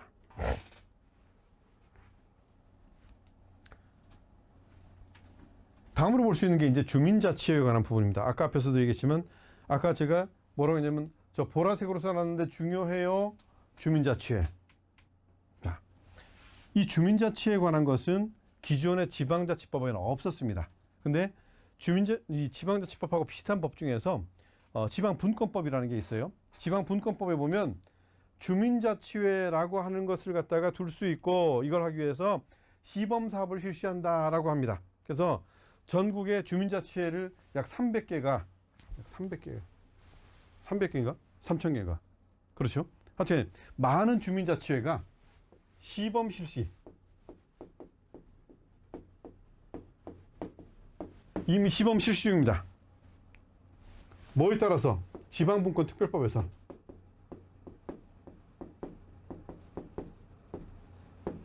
그래서 지방자치법을 개정하면서 아예 여기에서의 이 시범 실시라는 것을 정규 제도화하자 해가지고 이 법안이 최초 발의안입니다. 여기 보면 재밌는 내용들이 있어요. 주민자치회는 뭐라고 얘기하냐면 주민생활과 밀접한 사업에 대해서 읍면동지항과 적극적으로 협의한다. 오케이. 그 다음에 지방자치단체는 지방자치단체 위탁사무도 할 수 있고 법령 조례 규칙으로 정하는 사항을 처리할 수 있다. 오케이. 여기까지도. 한 박자 더 나갑니다. 주민자치위원회의 위원, 소위 대표죠. 대표를 어떻게 하죠? 주민자치회 회원 중에서 어떻게 한다고? 선정한다. 대표성, 정당성. 즉 주민자치회에서 그 대표들을 갖다가 선출한다는 거죠. 그래서 그런 사람들한테 정치적 정당성과 대표성을 갖다가 주겠다라는 거죠. 이제 커다랍니다. 왜냐하면 주민자치회라고 하는 것은 주민들의 자치 영역입니다. 어떻게 보면 지방의 도움 같은 우리 반상회 통장 뭐 이런 조직 있죠. 이거보다 훨씬 큰 조직인데 지역적 단위에서 주민의 정말 주민들이 한 순수한 자치 공간입니다. 그래서 우리가 알면 동네 가면 우리가 친한 아저씨, 아줌마, 언니, 동생들 있죠. 이 양반들이 모여가지고 지역에 관한 얘기들도 하고 하는 거예요. 우리가 지방의 주민자치센터에 가면 거기서 뭐 에어로빅도 하고 하지만 거기서 대표들이 모여서 회의도 하고 하지요. 이때 지금은 지방 주민센터라고 하는 게 굉장히 작은 이 동 차원에서 하지만 동도 사실은 여러 가지 행정동, 법정동이 나눠진 경우가 있는데 그거보다는 좀 더 규모를 크게 합니다. 그런데 전국에서 약 3,000개에 달하는 이 주민자치회가 시범 실시 중인데 이걸 갖다가 정상화하는데 이들이 뭐냐면 그들이 각각 대표성을 가지고 있는 대표를 중심으로 정점을 해서 결합하고 있는 하나의 주민 조직이라는 거죠. 또 지원하는 재원 말고 자체 재원도 갖습니다. 자체 재원도 가져요. 그리고 지방자치단체에 대해서가 여기에 대해서 행정적, 재정적 지원도 하게 돼 있어요. 네. 여기까지는 보면 이거 적극적으로 하고 있구나, 이거 제도가 되겠구나 했는데 실제 이 주민자치회가 무너진 결정적인 계기는 바로 이것 때문입니다. 전국의 다른 주민자치회하고 연계해갖고 주민자치 협의체를 구성할 수 있게 돼 있다. 즉 가칭 전국 주민자치회 협의체. 자, 우리 현행 지방자치법에는 지방 4대 협의체라는 게 있습니다. 시도지사, 그렇죠? 또 시도의 의장, 시군구청장, 시군구의 의장협의회, 이 네 가지가 있어요. 지방 4대 협의체라고 하고 이 지방 4대 협의체는 상당한 어떤 영향력을 가지고 있습니다. 그런데 5대 협의체가 들고 나옵니다. 자, 그런데 이들의 단위 자체가 기존의 동리보다는 좀 더 클 수도 있는데 자체 조직입니다. 굉장히 끈끈한 1차적인 또는 뭐 2차적이라 하더라도 굉장히 밀접한 인간관계를 가지고 있어요. 지역의 지방의회 의원의 얘기를 듣겠어요? 주민자치회 대표의 의견을 듣겠어요? 이러다 보니까 특히 기초의회 부분 또 광역의회 중에서도 특광역시나 이런 데에서는 좀 세분화되는 이런 경우들 주민자치와 마찰이 되는 경우 어떻게 될 것인가의 문제. 또 지방 5대 협의체인데 이 지방 5대 협의체 즉 전국 주민자치협의회 회장이 있습니다. 한마디로 좀 세칭 통칭을 하면 지금 전국의 통장협의회 대표다. 반상회 대표다. 라고 해도 과언이 아닌 분이죠. 그만큼 전국적인 결속력과 대표성과 또 주민 친밀도가 강하다는 거죠. 이거 큰일 났다. 그래서 이 법이 지방자치법에 들어가자마자 또 의원님들 찾아가지요. 빼자. 이거 안 됩니다. 안 됩니다. 그래서 실제 주민자치에 관한 규정들이 여러 개 있었어요. 근데 통으로 다 덜어냅니다. 그래서 주민자치에 관한 지방자치법 개정에서 담안해서 정규 제도화하자라고 하는 논의 자체는 없던 일로 합시다. 가 됐습니다. 근데 이게 없던 일로 할 수가 없는 것이 현재 지방분권 특별법에 아직도 이 조항은 그대로 남아 있어요. 여전히 시범 실시하고 있습니다. 언젠가는 이들이 지방자치법에 들어오게 돼 있어요. 어떻게 보면 시간의 문제일 수도 있습니다. 그렇다면 기존에 있는 지방의회와 지방자치단체 장들 이분들은 기존에 시범 실시하고 있는 주민자치하고 굉장히 긴밀한 관계, 친숙한 관계 속에서 이들이 연착륙될 수 있는 방안들을 만들어야 됩니다. 그래서 다음번에 입법에 지방자치법에 들어왔을 때 문제없이 기능적으로 화학적 결합할 수 있는 이런 구도를 만들어 놓지 않으면 안 된다. 왜? 이미 예고되어 있는 과정입니다. 다만 이번에 좀 겁내서 못 들어갔다 일 수도 있어요. 언젠간 들어가게 되어 있다는 거죠. 그래서 이런 점에서 이 주민자치회 규정이 빠졌다는 것은 좀 입법의 과제이다. 그러나 좀 어떻게 보면 제도적 성숙과 친밀성이 필요하기 때문에 시간을 둔 거다. 이렇게 우리가 볼 수도 있을 것 같습니다. 자, 이제 앞에서 우리가 두 꼭지를 봤는데 세 번째 꼭지입니다. 세 번째 꼭지 보면 여러 가지가 있어요. 아까 우리가 얘기했죠. 자치분권 사전협의회 국가 법령 만들 때 지방자치 우리가 개입 관련돼서 우리가 의견을 내고 또 필요한 경우 수용할 수 있다. 왜? 이거 자치분권 이게 사전 협의제를 하는데 이 사전 협의를 행안부 안에서 이제 기구를 두고 합니다. 여기서 의견을 내요. 의견 안 내면 계속해서 합의가 안 되죠. 그럼 계속 내고 조율하고 결국은 제도적인 수정이 이루어지게 되겠죠. 굉장히 상당히 영향력 있는 것이다라고 볼 수도 있죠. 또 뭐 조직과 운영에서 지방의회에서 조직에서 권한 지방자치단체 조직 권한이 강화됐다라고 할 수 있는 거고 또 여기서 지방의회 인사권 독립 또 정책 전문 인력 도입 또 지방의회 운영의 자율성 조례에 대해서 할 수 있다 이런 건 전부 다 의회 강화입니다. 여러분도 아시겠지만 국회의원들 같은 경우는 국회의원 한 명당 보좌관 몇 명이죠? 7명인가요? 아마 그럴 것 같아요. 근데 지방의회 의원은 유급 보좌관, 즉 그 의원의 전속적 보좌 역할 없습니다. 물론 광역의회 같은 경우는 이 지원할 수 있는 입법 지원 인력들과 정책적인 전문 인력들 조직들이 있다고는 하지만 어떤 의원의 의정 활동을 돕고 또 입법 활동을 돕는 그런 경우가 제대로 확충되어 있다고 볼 수는 없어요. 근데 우리가 보면 특광역시 같은 경우 전제로 했을 때 국회의원 수와 지방의회 의원 수, 특히 광역의원 같은 경우 의원 수를 비교하면 국회의원 수의 약 3분의 1 정도입니다. 즉 국회의원 선거구의 3분의 1을 관할하는 게 한 명의 지방의원이라고 진짜 또 넓은 것 같은 경우는 한 반 정도를 관할하고 있다고 볼 수 있습니다. 그런데 아무 보좌 인력 없이 나 혼자 차 몰고 다니면서 버스 타고 다니면서 지하철 타고 다니면서 몸으로 입법 활동, 의정 활동을 다 한다라고 하는 건 슈퍼맨을 요구하는 거죠. 그리고 나서 유급 보좌관 두자가 그랬더니 뭐라 그러죠? 야, 니네 세칭 나쁜 말 하면 가방잡이 들려고 하는 거 아니야? 너 데리고 다니는 수행비서 들려고 하는 거 아니야? 수행비서면 어때요? 그분들을 도와줄 수 있는 의정활동을 돕고 또 정책 또 입법활동을 도와줄 수 있는 사람이 필요하다는 거죠. 그래서 이번에 이 내용이 반영되어 있다는 게 굉장히 특징적이다라고 할 수 있죠. 그리고 지방의회 인사권 독립 당연히 해야죠. 아까 말했죠. 지방의회는 헌법기관입니다. 근데 법률기관에서 좌우됐는데 이제 독립시키는 거죠. 헌법기관은. 이거는 강화된 게 아니에요. 사실은 헌법에 부합한 최소한의 요건을 이번에 갖추게 된 것이 바로 지방의회 인사권 독립, 의회 운영의 자율성, 또 지방의회 정책 전문 인력 이런 것들입니다. 또 지방자치단체장의 입장, 행정부, 지방행정부 입장에서는 좀 더 그 어떤 자율적으로 그 조직과 행정체계 또 공무원의 배치 이런 것들을 할 수 있게 됐다라고 하는 점, 이런 점이 좀 더 강화됐다라고 볼 수도 있는 측면이죠. 자, 아까 사치분권 사전협의체라고 하는 거죠. 원래는 헌법에서 헌법 개정안에 있었다가 바로 시행령으로 들어갑니다.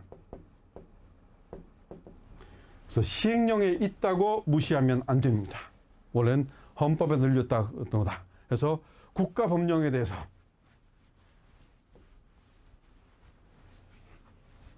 지자체가 개입하는 거죠. 그래서 국가법령이 지자체 자치권을 침해하겠다. 지방에 과도한 부담을 주겠다. 그럼 고쳐라. 그거 민족 통제입니다. 그래서 국가의 입법권에 대한 지방의 죄송합니다. 민주적 통제 수단입니다. 굉장히 강력하게 될 수 있는데 살짝 제도를 숨겨놨어요. 국회의원들의 눈에 너무 과하게 띄지 않게. 원래는 최초의 안은 자치분권 사전협의제가 아니라 국가법령 사전검사제였습니다. 그러다가 너무 세다 워딩이. 그래서 그 다음에 국가법령 사전검토제로 바뀌었어요.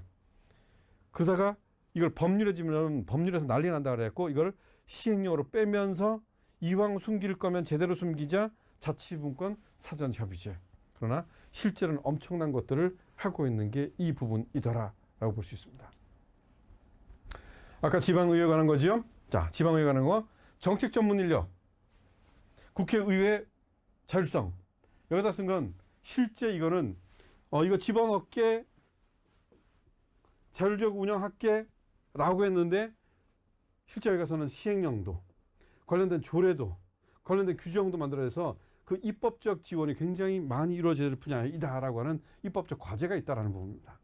또 지방의원에서 상임위원회 배치된 경우에 보상 규정에 관한 부분들, 또 국회 윤리위원회라고 하는 걸 상설화시킨다라고 할 때 의무화시키는 것, 또 시도 인사권 독립에 관한 부분. 자, 이거 어떻게 할 건데 이제 공무원. 그러면 의회 직렬 공무원을 만들면 의회 직렬을 기초 단위로 할 건가 광역으로 단위로 할 건가. 이렇게 하면 소위 지방 공무원법부터 시작해갖고 많은 걸 바꿔야 됩니다. 입법적인 개정 수요가 많다는 거죠. 이걸 준비해야 되는데 아직까지 여기에 관해서 준비되고 있지 못합니다. 자, 이제 이거는 지방의회가 많이 바뀌어야 된다는 건데 그 지방의회에 관해서 전국적인 이제 조직 구성표인데 보면 서울 같은 경우는 의원 정수가 110명이죠. 근데 언론, 홍보, 의정, 의사, 기민권이 여러 가지로 나눠져 있어요. 저 전문적 영역들이. 근데 지방 같은 경우 예를 들면 지금 전라북도 같은 경우 총무의사 끝입니다. 즉 지방의회의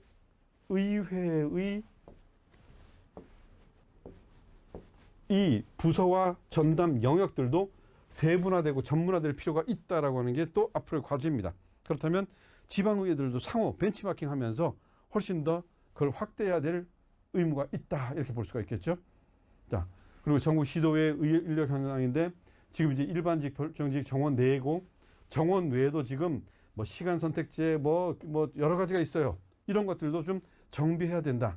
왜? 자체적인 뭐죠?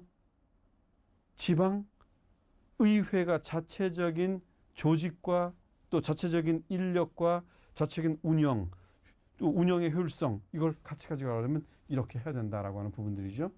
그래서 또 직무에 관해서도 이렇게 나와 있는 이런 것들 표들 이건 나중에 제가 올려놓은 자료집을 통해서 참조하시면 될 것 같습니다.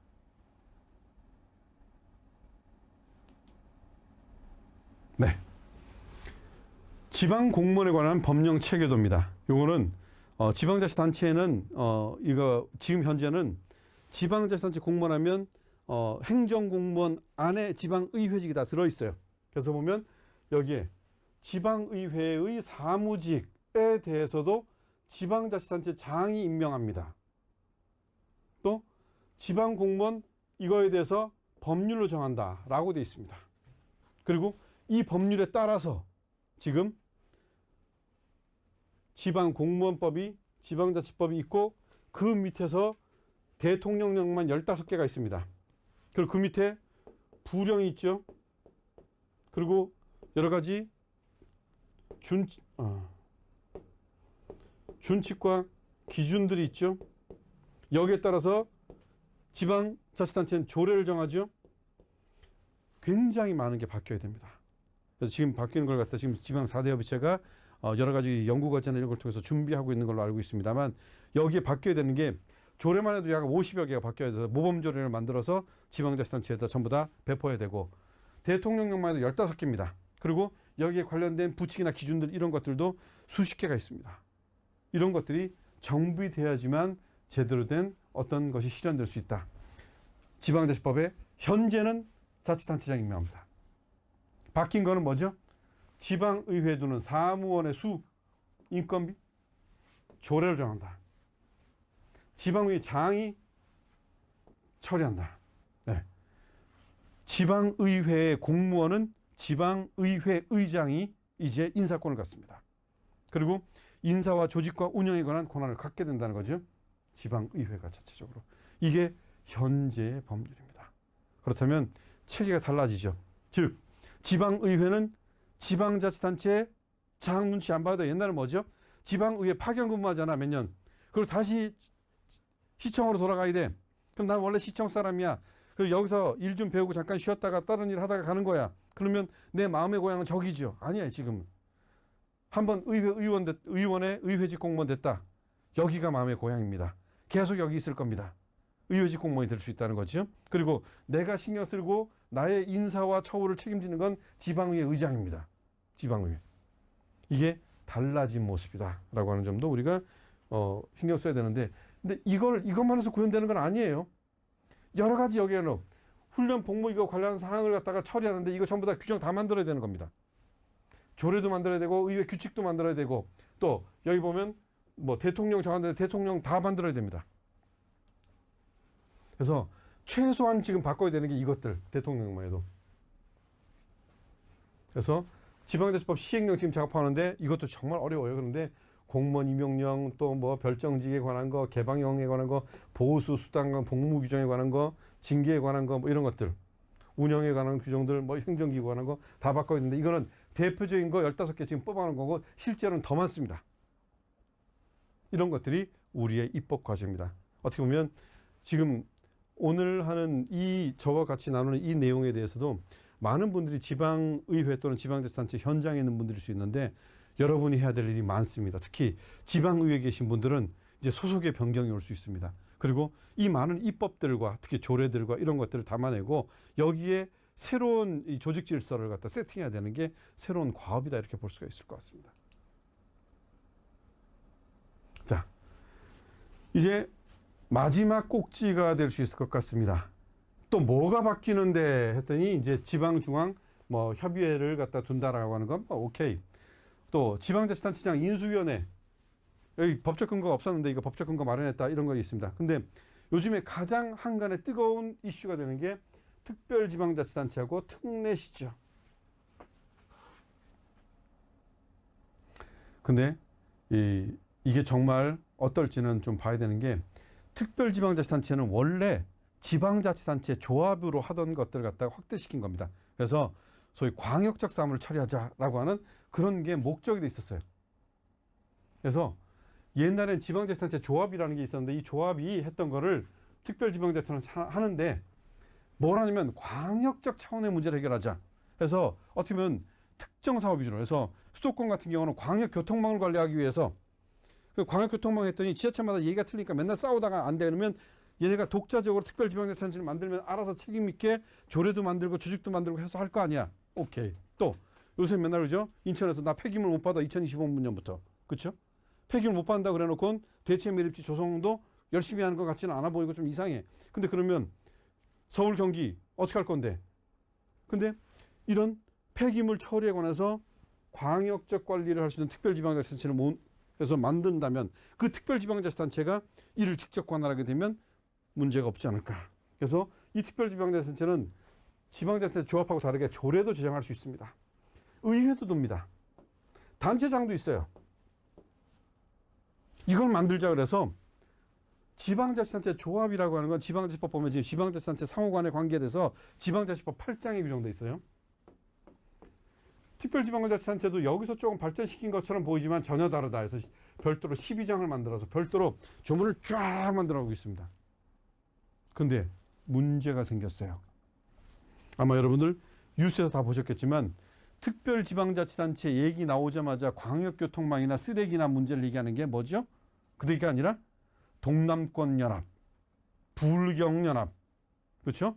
또 광주 호남연합 해갖고 소위 메가시티에 관한 논쟁, 즉 서울특별시 정도의 파워를 가질 수 있는 지방 연합체를 만들겠다. 그래서 필요할 경우에 합쳤다가 필요 없을 경우는 독자적으로 흩어졌다는 지방연합체. 지방광역연합이라는 소위 메가시티로 얘기하는 거죠. 이 내용으로 지금 나오고 있다는 거죠. 그래서 원래 지방자치법 개정할 때 개정의 취지는 현안 문제, 광역적 수요가 있는 현안 문제를 해결하자고 나왔는데 그게 아니라 광역형 지방자치단체의 탄생을 얘기하는 그런 구조로 지금 변화되고 있다라고 하는 거죠. 그러면서 또 문제가 있어요. 아까 지방자치법 12장에다가 그냥 쫙 여러 개 조문으로 10여 개 조문으로 만들어놨는데 그럼에도 불구하고 아직 해결 안 되는 게 있습니다. 자, 특별지방자치단체는 광역끼리 만들 수 있고 기초끼리 만들 수 있고 광역기초 같이 만들 수도 있어요. 근데 특별지방자치단체 조례 만들 수 있다고 그랬죠. 그러면 기초와 광역이 같이 했을 때 특별지방자치단체 조례 법적 지위는 광역조례인가 기초조례인가?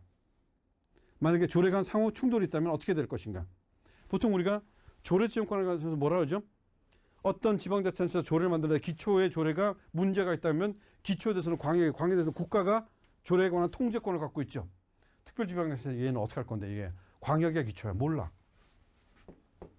그렇죠? 또 특별지방자치단체 규약을 둔다 그러는데 얘하고 조례는 또 무슨 관계가 있어? 몰라. 특별지방자치단체는 통제는 어떻게 할 거야? 또 특별지방자치단체는 주민 참여는 어떻게 할 거야? 주민소환제, 이거 주민투표제 이거 어떻게 할 거야? 몰라. 또 국가위임사무를 처리할 수 있게 돼 있어요. 근데 특별지방자치단체에 가입할 때는 조합원 특별지방자치단체의 전부 동의를 받게 돼 있어요. 근데 탈퇴할 때는 나가 그러면 그만입니다. 근데 특별지방자치단체가 되는 다음에 국가위임사무를 처리하게 돼서 국가가 꼭 필요한 사무를 처리하게 했어. 근데 나 일을 하기 싫어. 나한테 도움도 안 되고 일 부담만 돼. 스리슬쩍 빠져나갈 때 그냥 회피 가능성도 있습니다. 여기에 대한 통제 방법 이런 것도 없습니다. 그래서 실제 특별지방자치단체에 대한 기획은 멋졌는데 앞에서 얘기했듯이 특별지방자치단체가 산으로 올라갔습니다. 그런데 현안 문제를 해결하기 위해서 아직까지 미비된 게 많다. 이런 점에 좀 문제가 있는 것으로 얘기될 수가 있죠. 또 하나 특례시입니다. 자, 특례시 하겠다고 난리여서 이제 특례시 해서 특례시가 먼저 인구 100만 이상 되면 특례시 해줄게 라고 하는 거죠.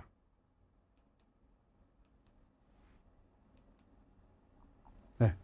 그래서 특례시에 관해서 이런 규정이 만들어졌어요. 원래 기본적으로 지방자치법 뒤쪽에 가면 대도시 특례가 있습니다.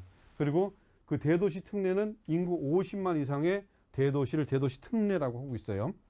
근데 개정법률에서 100만 이상을 갖다가 특례시라고 부르고 행정적, 재정적인 특례를 줄 수 있다라고 얘기를 하고 있습니다. 그러다 보니까 100만 이상 난리가 났죠. 인구 100만 어디죠? 수원, 용인, 창원. 일단 3개가 100만 넘었죠. 지금 경기도, 고양도 100만 넘었나요? 아마 고양도 넘은 4개인가 그랬으니까. 근데 뭐 예를 들면 성남시 몇만 모자라요. 100만만 되면 특례시가 되면 뭔가 벌어지겠지. 과연 그런가요? 자, 아까 말한 지방 분권 특례법에서는 대도시를 갖다가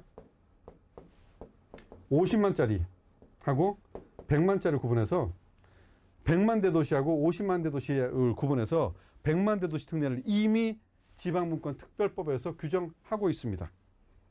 그래서 이 규정을 만든 행안부 이름을 부르면 100만 이상 대도시는 특례시라는 이름, 그것도 이게 뭐죠? 정상적인 호칭이 아니에요. 하나의 추가적인 명칭으로 얘만 붙일 수 있어. 적어도 지금까지 결정된 건 그게 다야. 다만 앞으로 어떤 특례가 있을지 모르겠어 라고 하는 거죠. 근데 인구 100만 넘는 시들은 전부 다 100만 대도시들은 자기가 다 광역시 될 거라고 생각하고 있죠. 자, 요거 한번 볼까요? 자, 이게 얼마 전에 지방분권 대통령직 속에 자치분권위원회가 있습니다. 이 자치분권위원회에서 중앙 권한을 지방으로 이양하고 지방 권한을 확대하는 심의를 하는데 그 심의회의 안건에 올라온 겁니다. 네. 이번에 특례시가 된 모 시에서 이거 우리한테 권한 넘겨주세요 했습니다. 네. 지역산업 진흥 계획을 수립할 수 있는 권한을 달라. 벤처 창업 기반 활성화 기반 조성을 하게 해달라. 산업단지 인허가 할 수 있게 해달라. 도시예산 활성화 계획을 할 수 있게 해달라. 확정을. 광역교통계획 할 수 있게 해달라. 그 다음에 뭐죠? 개발 제한구역 산지 전용 해달라. 자, 우리가 분명하게 알 수 있는 것은 우리나라의 소위 특광역시와 도라고 하는 광역자치단체는 그가 하는 업무 중에 자치사무도 있지만 상당 부분 국가의 권한을 대행하는 업무를 하고 있습니다. 그리고 국가는 어떤 단위 사무 하나가 아니라 국가 전체의 사무의 운영 질서 체계를 갖고 있어요. 예를 들면 개발 제한 구역은 개발 제한 구역에 관한 소위 그린벨트 특별법에서 그린벨트를 갖다가 풀고 말고 또 확대하고 이런 것들을 갖다가 일정 권한을 갖다 지자체장에게 주기도 합니다. 어떤 미세 조정 같은 경우. 근데 이거에 관한 최초 규정은 그린벨트 특별법이 아니라 국토의 계획 및 이용에 관한 법률, 국계법이라고 하는 우리나라의 국토와 전체 관리를 공간 관리라는 총괄 기본법이 있습니다. 여기에서 얘를 얘기하고 있어요. 그리고 그린벨트를 어디에 두느냐에 따라서 우리나라 군사시설 배치 구역하고도 연관되어 있습니다. 즉 국방하고도 연결되어 있다는 거죠. 또 국가의 뭐죠? 도로망 있죠. 거의 7x7 존이라고 하는 국가의 광역 교통망 체계하고도 연관되어 있고 또 유유지라든지 산업단지 배치라든지 이런 게 전부 다 그린벨트하고도 관련되어 있는 부분이죠. 예, 이건 국가사무입니다. 그리고 이 국가사무에서 중요한 건 국가가 하고 그리고 일정한 것들 국가가 직접 하지 않은 것을 광역에다가 위임하고 있죠. 근데 일반 시인데 100만 됐어요. 우리한테 줘 합니다. 근데 그 시 위에는 뭐죠? 광역이 있죠. 그럼 광역 걸 달라는 거. 예. 뭐 줘도 돼. 주면 그 광역은 어떻게 하죠? 또 광역은 광역끼리에 연계된 체계가 있고 국가의 사무를 직접 연관되는 체계가 있어요. 안 되는 거죠. 또 산지 전용. 우리나라 산이라고 하는 그냥 산이 아닙니다. 이게 우리나라는 뭐 육림이라든지 임목, 뭐 수목에 관한 것도 있지만 전체 우리나라 백두대간 체계 관리와 관련된 환경적인 또는 국토의 이용에 관한 그런 측면들이 있는데 산지 관리권 달라. 이거는 큰일이죠. 어쨌든 1, 2, 3, 4, 5번, 9번 중에서 대부분 이번에 부결. 안 돼요. 못 넘겨줘요. 했어요. 또 있어요. 여기 보면 항만시설에 관한 것도 우리한테 줘. 무역항에 관한 거. 사회복지급여. 보건환경연구원. 이런 게 있습니다. 항만인데 무역항도 있고 지역항도 있고 국가항도 있습니다. 똑같은 항구인데 이름이 여러 가지 있거나 아니면 교차 지원될 수 있어요. 항구는 뭐죠? 어떻게 보면 그냥 연안 앞바다이고 어촌이야. 그런데 또 하나는 뭐죠? 국토 경계가 끝나는 지점이죠. 국가의 영역하고 관련된 부분입니다. 국가사무 영역이죠. 이것도 다르다. 안 돼요. 보건환경연구원. 우리나라 보건환경연구원은 환경적인 영향도 있지만 농림적인 영향도 있습니다. 그래서 구지역 같은 거 이런 것도 관리하고 사실 또 뭐도 보건환경연구원에서 각종 전염병이나 이런 거 관리해요. 근데 인구가 늘어나면 수요가 크기 때문에 이건 할만해요. 이건 꼭 얘가 특광역시라고 하는 것이 아니라 도시의 규모에 따라 할 수 있는 거예요. 오케이. 또 사회복지급여에 대해서 대도시 기준. 대도시의 경우는 사회복지급여에서 훨씬 더 다른 측면들이 있죠. 도시권 하기 때문에 지방 격서지나 농촌이나 이런 경우 다르죠. 그렇다면 도시의 구성 성격에 따라서 도시권에서 대도시권하고 비슷하게 줘도 된다? 오케이. 네. 자, 다시 보겠습니다. 인구 100만이 넘은 특례시로 이번에 될 수 있는 그 시가 우리한테 권한 줘라고 해서 쫙 올립니다. 올렸다고 줄 수 있는 게 아닙니다. 특례시라고 하는 건 인구 100만이 넘었는데 그 100만 넘은 애들의 특례는 이미 지방분권 특례법에서 쫙 규정하고 있어요. 그거 하는 거야. 근데 우리가 해주는 건 이번에 이름 쓰라고 준 거야. 근데 더 올려? 더 올리면 우리가 고려해 볼게. 그렇다고 해서 국가적 권한이나 광역이 국가의 권한을 위임받아서 하거나 아니면 국가가 시키는 일을 대행하거나 하는 이런 권한을 해서는 안 돼. 다만 인구가 많아서 꼭 필요하다면 이런 건 해줄게 라고 해서 그 업무의 이양의 범위에 일정 정도 차이가 있는 그런 수준이었다. 이렇게 볼 수가 있습니다.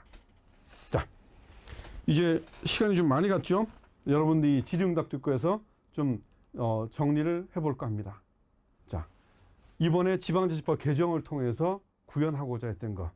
네. 여태까지는 소위 단체자치였습니다. 이제는 주민자치. 주민주권에 지배하는 지방자치다. 주민이 스스로의 권한, 그 자치권을 갖도록 주민의 자치를 보장하는 것이 헌법과 법률의 1차적인 목적입니다.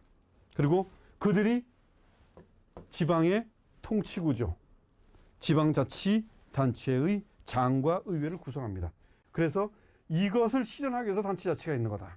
그리고 이들이 또 열심히 해가지고 주민들의 권한을 이제 채워주는 그런 관계에 있다. 결국 지방자치는 국민이 주인이다 라는 거죠. 그리고 국민주권주의가 있듯이 주민이 그걸 실현해서 민주주의를 강화하는 거다. 예. 지방자치의 목적은 민주주의 강화입니다.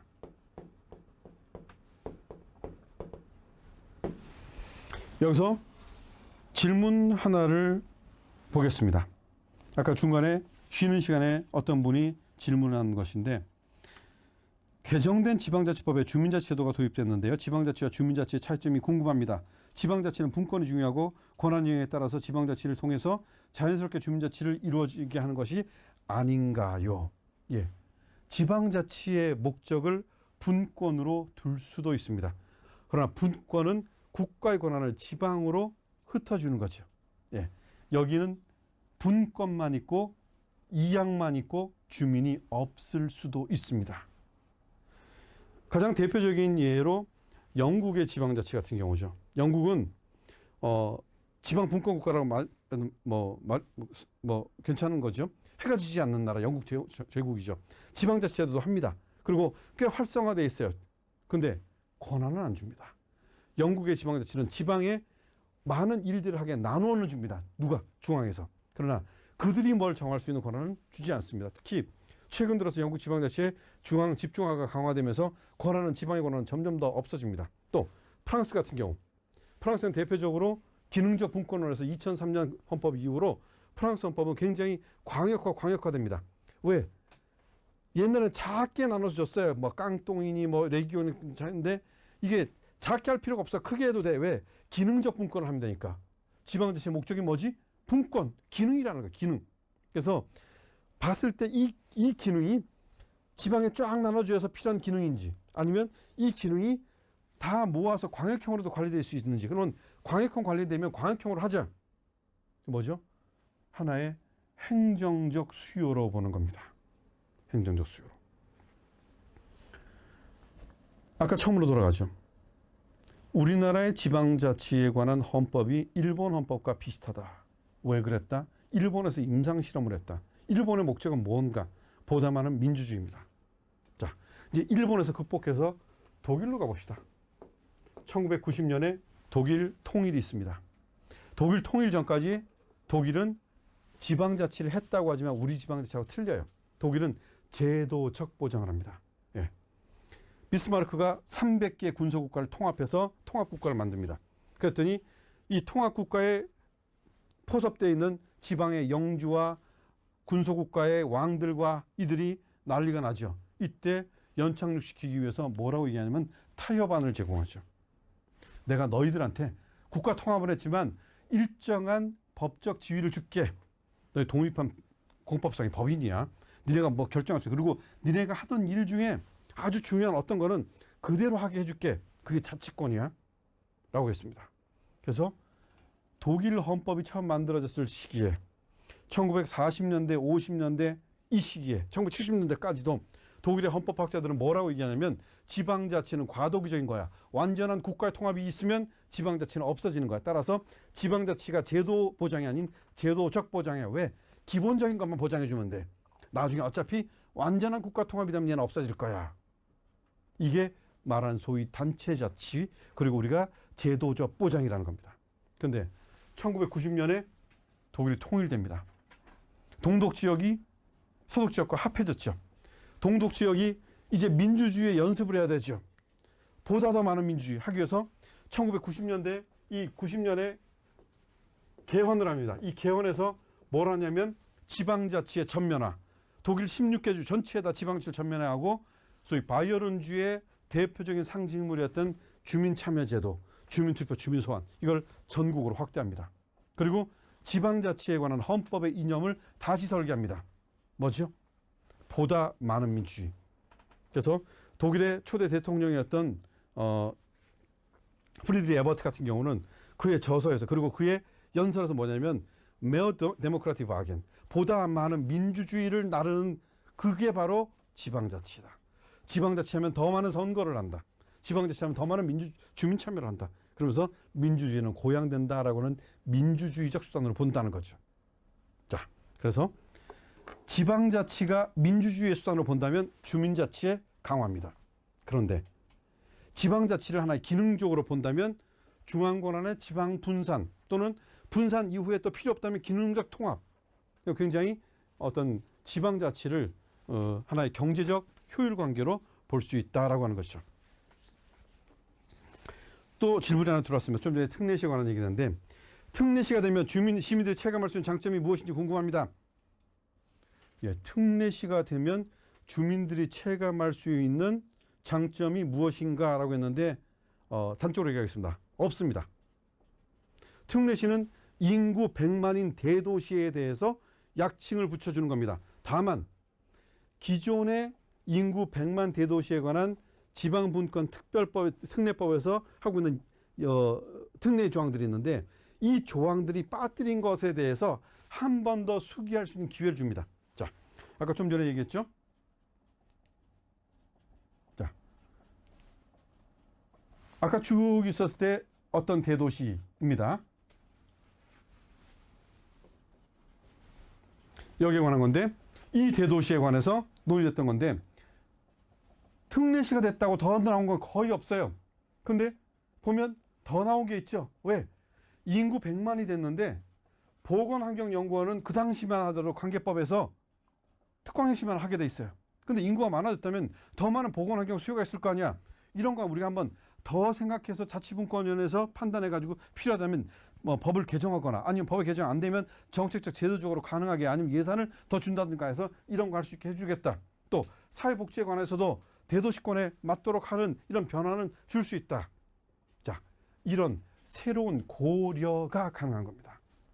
새로운 고려가 가능하다고 새로운 질서 또는 새로운 입법이 바로 만들어지는 그런 관계가 아니고 새롭게 특광역시가 되는 건 더더욱이 아니다 라고 하는 측면도 우리가 좀 주의할 필요가 있습니다.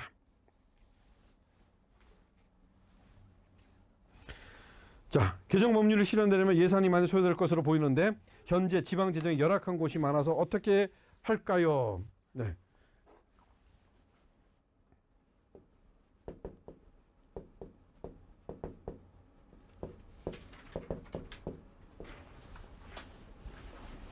지금 우리가 보통 8대2라 그러죠. 국가와 지방의 재정관계 8대2. 문재인 정부의 꿈 7대3. 뭐 거의 근접했다 그러는데 실제로는 체감을 못합니다. 그리고 중장기적으로 6대4까지 가자라고 하는 게 이제 국가 재정과 지방 재정의 배분에 관한 문제지요. 새로운 지방의 세원에 의해서 지방세를 강화해야 된다. 또 지방 교부세를 갖다가 좀 더 늘려야 된다. 국고 보조를 더 늘려야 된다. 뭐 이런 얘기들을 하고 있습니다. 이거는 약합니다. 미약하죠. 자, 그런데 몇 가지 우리가 앞에서 더 올라가서 봅시다. 저 앞으로 갈게요. 한참 우리가 올라가니까 조금만 참아주세요. 전체적인 표를 봐야 돼서. 네, 여기 왔습니다. 여기 오면 이 전체적으로 이제 이번 지방자치법에서 뭘 바꿨냐는데 가장 중요하게 바뀐 거. 네. 지방의회 정책전문 인력, 유급보좌관이죠.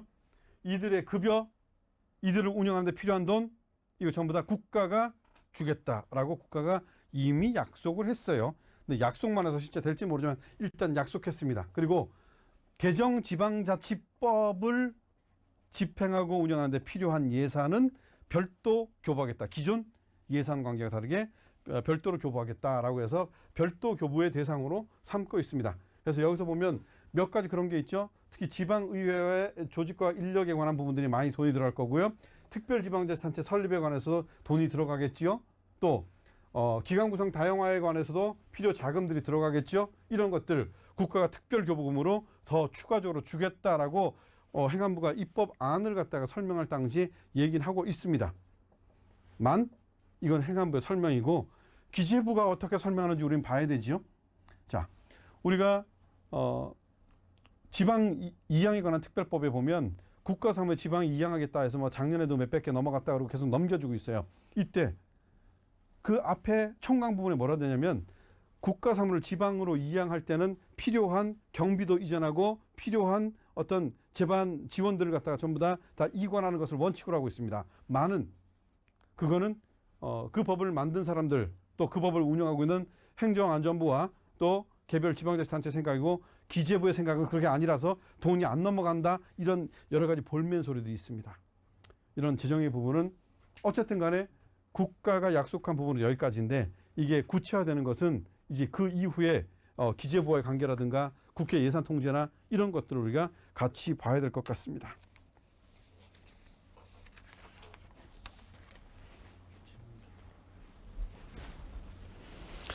자, 시간이 많지 않아서 개정된 지방자치법에 주민자치의 조항이 삭제된 이유를 알려주세요. 아까 얘기했죠? 예, 이거 들어가면 지방의회에 대한 직접적인 통제, 더 나아가서는 지방의회 의원에 대한 통제가 일어납니다. 또 더 나가면 제도적인 이제 분할이 필요하다라고 하는 그런 문제죠. 쭉 갈게요. 좀 더 가야 됩니다. 아까 어디까지 갔죠? 이게 여기가 아니었나? 여기가 아닌데.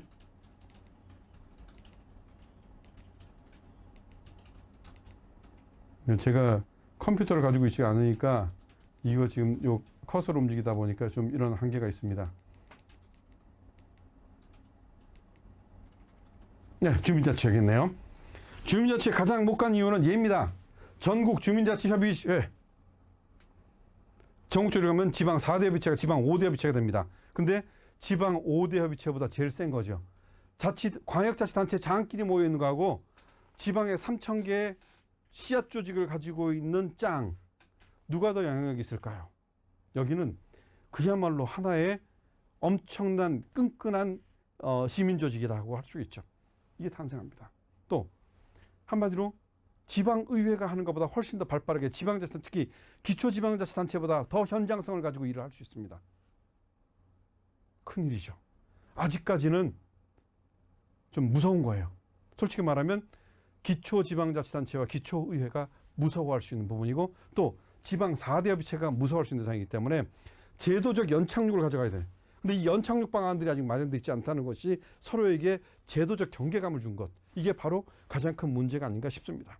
자, 주민자치회와 주민자치위원회의 차이가 궁금합니다. 예, 지금 주민자치회라고 됐는데 이 주민자치회는 지방자치법상의 주민자치회고 옛날에 지금 지방분권특별법에 있는 건 주민자치위원회로 돼 있지요.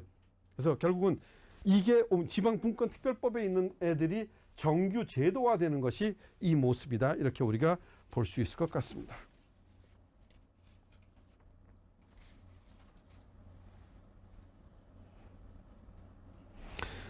자, 질문 중에 이런 질문이 있네요. 지방자치는 중앙권한을 지방에 이양해서 지역의 특성을 살려 더 잘하는 것으로 알고 있는데 이번에 개정된 내용에 지방자치단체의 책임성과 투명성 제고라는 명제로 지방정부의 지도 감독 규정을 강화한 것으로 이걸 지방자치 취지 안 맞다고 생각하는데, 자, 아까 제가 얘기하려다가 요거는 이미 상당히 공부를 얻고 있는 바이기 때문에 살짝 스킵한 부분입니다. 자,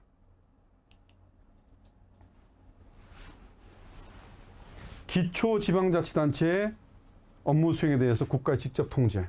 자, 우리나라 현행 지방자치법을 보면 자치사무에 대해서는 자치사무를 갖다가 위법부당하게 한다 그러면 여기에다가 시정명령을 내리고 시정명령을 따르지 않는 경우 취소정지하게 되어 있습니다. 그리고 여기에 불응하는 경우에 대법원에 소송을 제기하게 되어 있습니다. 또 기관임 사무를 할 경우에는 기관임 사무를 안 하거나 불완전 이행하거나 할 때는 직무이행명령을 내립니다. 그리고 직무이행명령에 따르지 않으면 대집행을 하거나 또는 행정상 재정상 필요한 조치를 할 수 있게 되어 있는 게 소위 지방자치단체에 대한 감독관계, 통제관계에 대한 우리의 법의 규정이죠. 근데 이 감독의 체계가 어떻게 되냐면 기초에 대해서는 광역에 대해서 국가가 라는 조직구조입니다.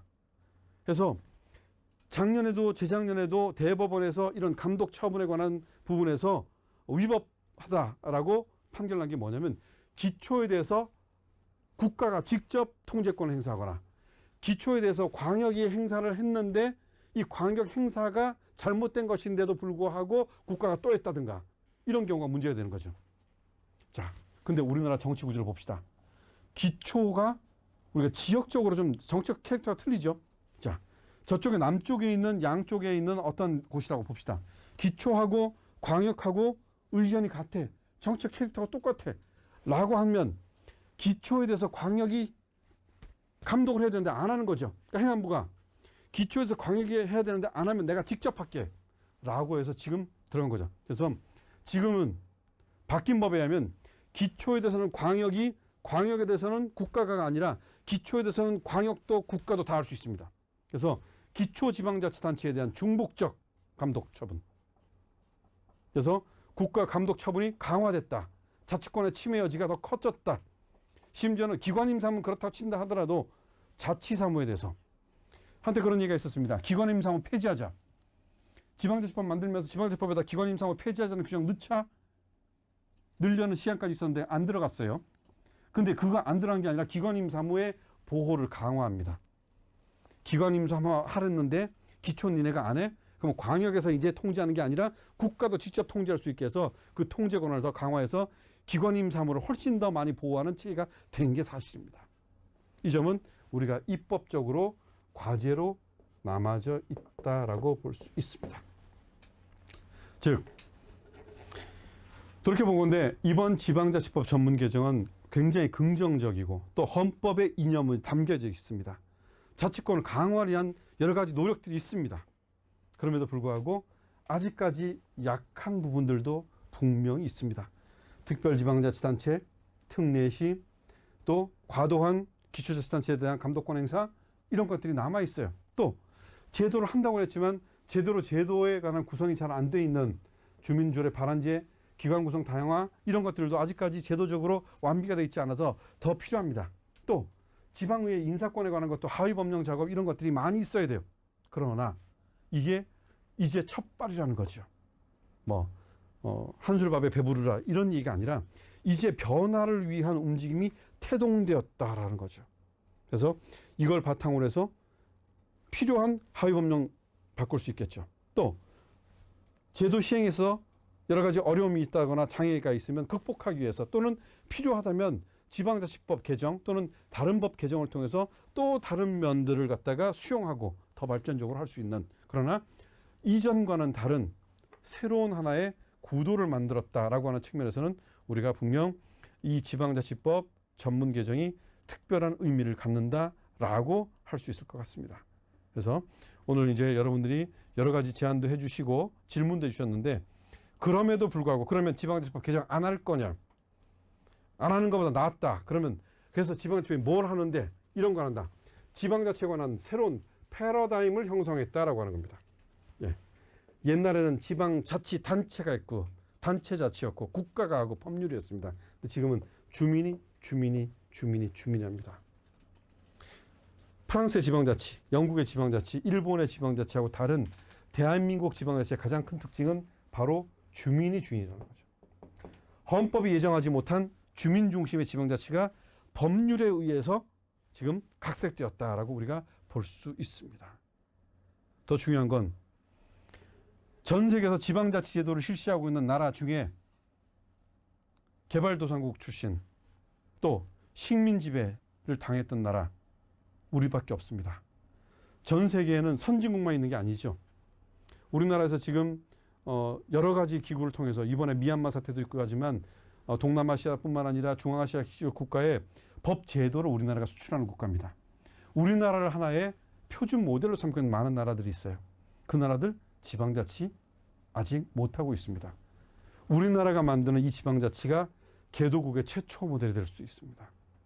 우리가 만드는 것이 결국 세계 표준, 몇몇 연방제를 경험하고 제국주의를 경험했던 그 우리가 알고 있는 서구 선진국 몇 나라를 제외한 전 세계 90% 이상의 국가의 표준 모델이 우리나라 지방자치고, 이건 지방자치의 모델을 넘어서서 우리나라 민주주의의 모델이 될 수 있다는 거죠. 이런 점에서 이번 지방자치법 개정안이 가지고 있는 주민중심, 또 주민자치 중심, 또 지역 중심, 이런 것들의 변화를 위한 첫발, 굉장히 중요한 의미이다, 이렇게 볼 수 있을 것 같습니다. 앞으로 많은 게 바뀔 거예요. 아마 지금 이걸 시청하고 있는 여러분들이 공무원, 특히 지방 공무원이시라면 이제 여러분의 현장들부터 바뀌기 시작하고 바빠지실 겁니다. 그 바빠지는 것만큼 우리가 지금 좀 우려하고 있는 이런 입법의 어떤 미완 또는 과제들이 현지화되는 그런, 그리고 또 개선되는 그런 게 아닌가 싶습니다. 자, 여러분들의 성실이 또 많은 분들의 노력과 분투가 이걸 가져왔듯이 앞으로도 더욱더 많은 분투를 통해서 더 좋은 제도가 만들어지리라고 생각됩니다. 아마 다음번 지방자치법 개정 때는 우리가 이것도 해냈다라고 하는 그런 얘기도 할 수 있지 않을까 싶습니다. 자, 오늘 경청해 주셔서 감사드리고 오늘 여러분과의 수업 이 정도로 정리하도록 하겠습니다. 경청해 주셔서 감사합니다.